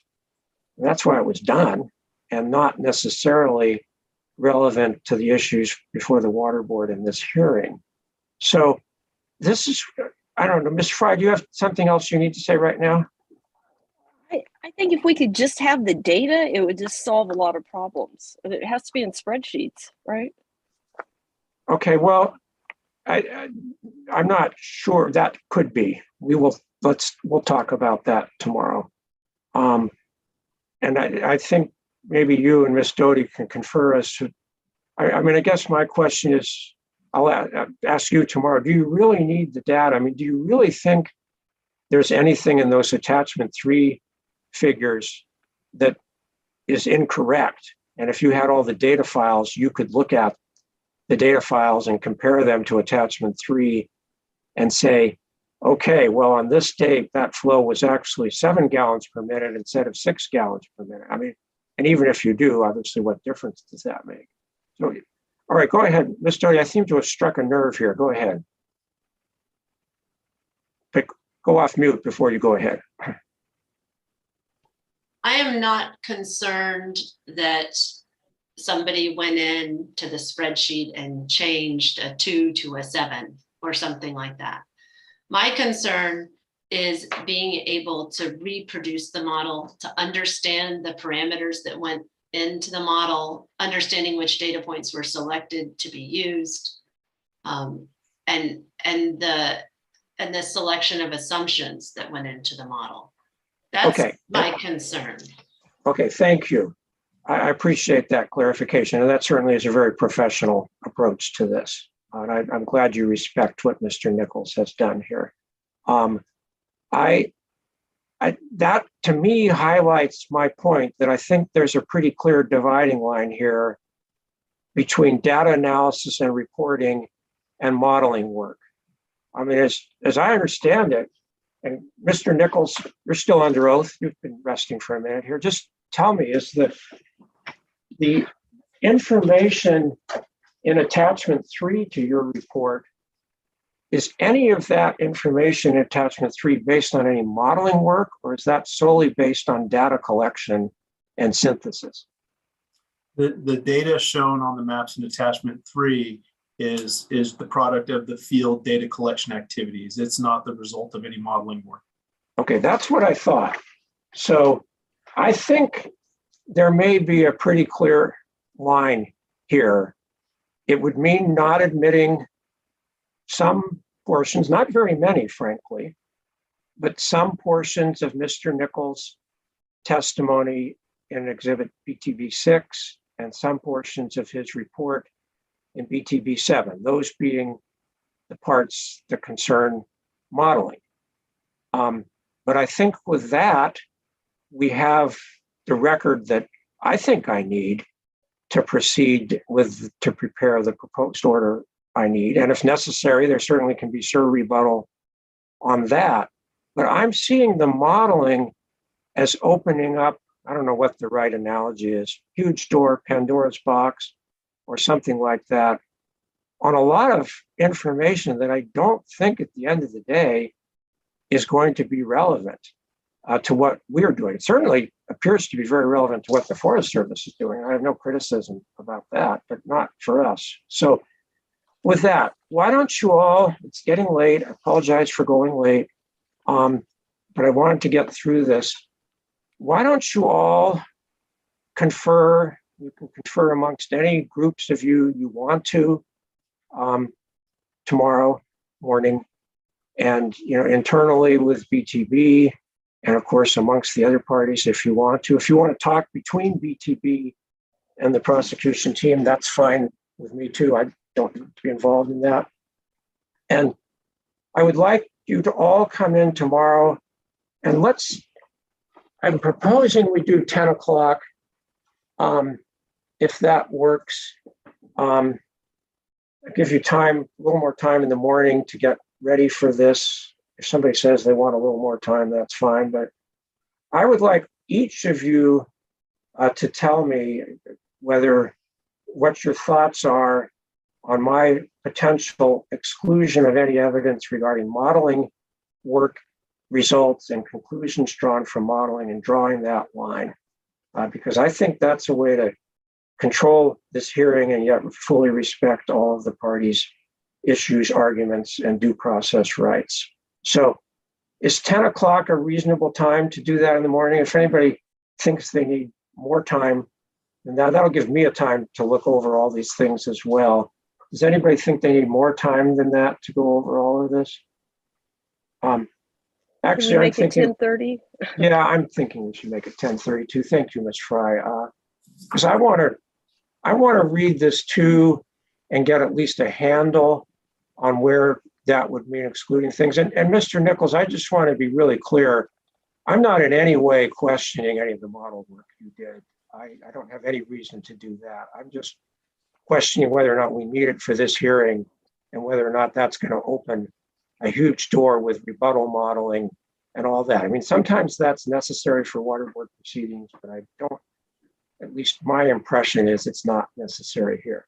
So is that okay and just as a reminder, and again, I wanted to say it, I forgot to say it yesterday, but for Mr. Lowe and Ms. Fry, if we do get past this, there will be opportunities for you to do your cross-examination questions, and please try to follow the example from the attorneys here.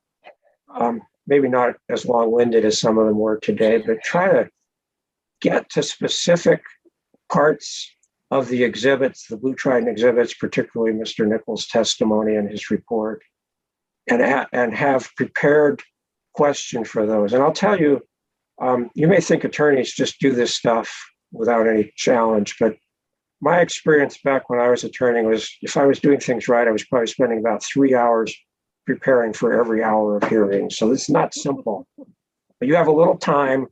So please try to do that and write out your questions. And again, they should be short. Ms. Mullen would be more than happy to scroll to any page. And as I said before, if your question's longer than about 15 words, there's probably a problem with it. So that's your assignments. Of course, you can also comment on the question of the scope of the hearing, whether or not to allow modeling work in.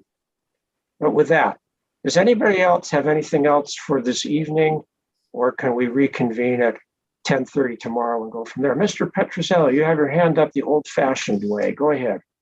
It was faster. We're talking about the modeling and technical studies, and immediately my mind is going to page 15 of the November 17, 2021 Notice of Public Hearing,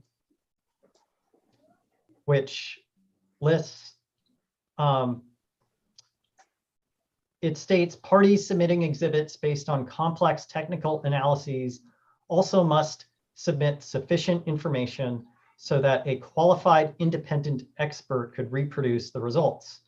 Parties submitting exhibits based on models or technical studies, such as reports, recommendations, or requirements, also must submit sufficient information to clearly identify and explain the logic, assumptions, development, and operation of the models or studies so that a qualified independent expert could reproduce the model or technical study and use it to obtain the same results. Yes, So I think that should guide us. And I'm very familiar with that language because I wrote it a few years ago. And frankly, I wrote that based on my experience. As I said, I've done a lot of these water board hearings over the years, and these modeling issues have come up frequently. And I wrote that to try to establish a balance between the parties' rights. I don't think if somebody offers results of a model that they should basically have to do another party's work. And these models are really complicated. It's not like you can just hand somebody a flash drive and say, here's the model, go ahead and run it. They're technically very hard. I mean, I couldn't run any of these models. I know, not that that means anything, but technical people, you have to really know what you're doing to be able to run these models. So I didn't want to say that somebody offering a model or model results has to submit everything. But on the other hand, I think the reproducibility concept, I mean, that is a basic scientific principle. Some of you probably know from science that the goal of scientific research is to make what are called reproducible results so that somebody independent can get the same results.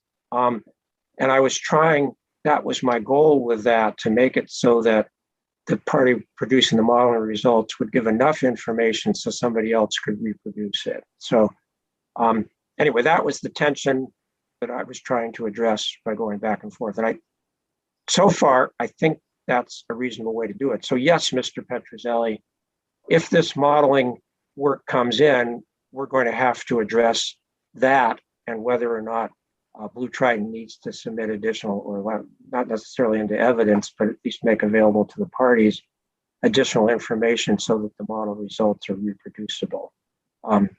So, and again, I'm not ruling on anything now. So BlueTriton, don't worry, you'll have a chance to respond to that issue if we need to tomorrow. So I'm grappling with this.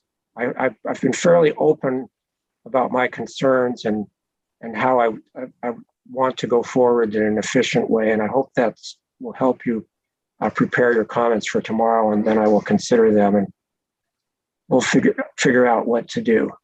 So are we done? I don't see any more hands up. If anybody needs to say something today, speak up. We're getting a little late. I know you all want to move on with your evenings. So with that, let's see where we are. Please look over, in particular, the parts of Mr. Nichols' testimony and exhibits that, for all of you, the concern modeling, and for BlueTriton, please evaluate whether you think that's necessary. And for the other parties, if that is necessary, what you would need to do to respond. And of course, most important, why you contend this is relevant to the hearing issues. So I've rambled on a little bit. I'm hoping that's helpful for clarification for what I want to talk about tomorrow. So anything else for this evening? All right, well, everybody have a good evening. We will reconvene tomorrow at 10:30. Thank you.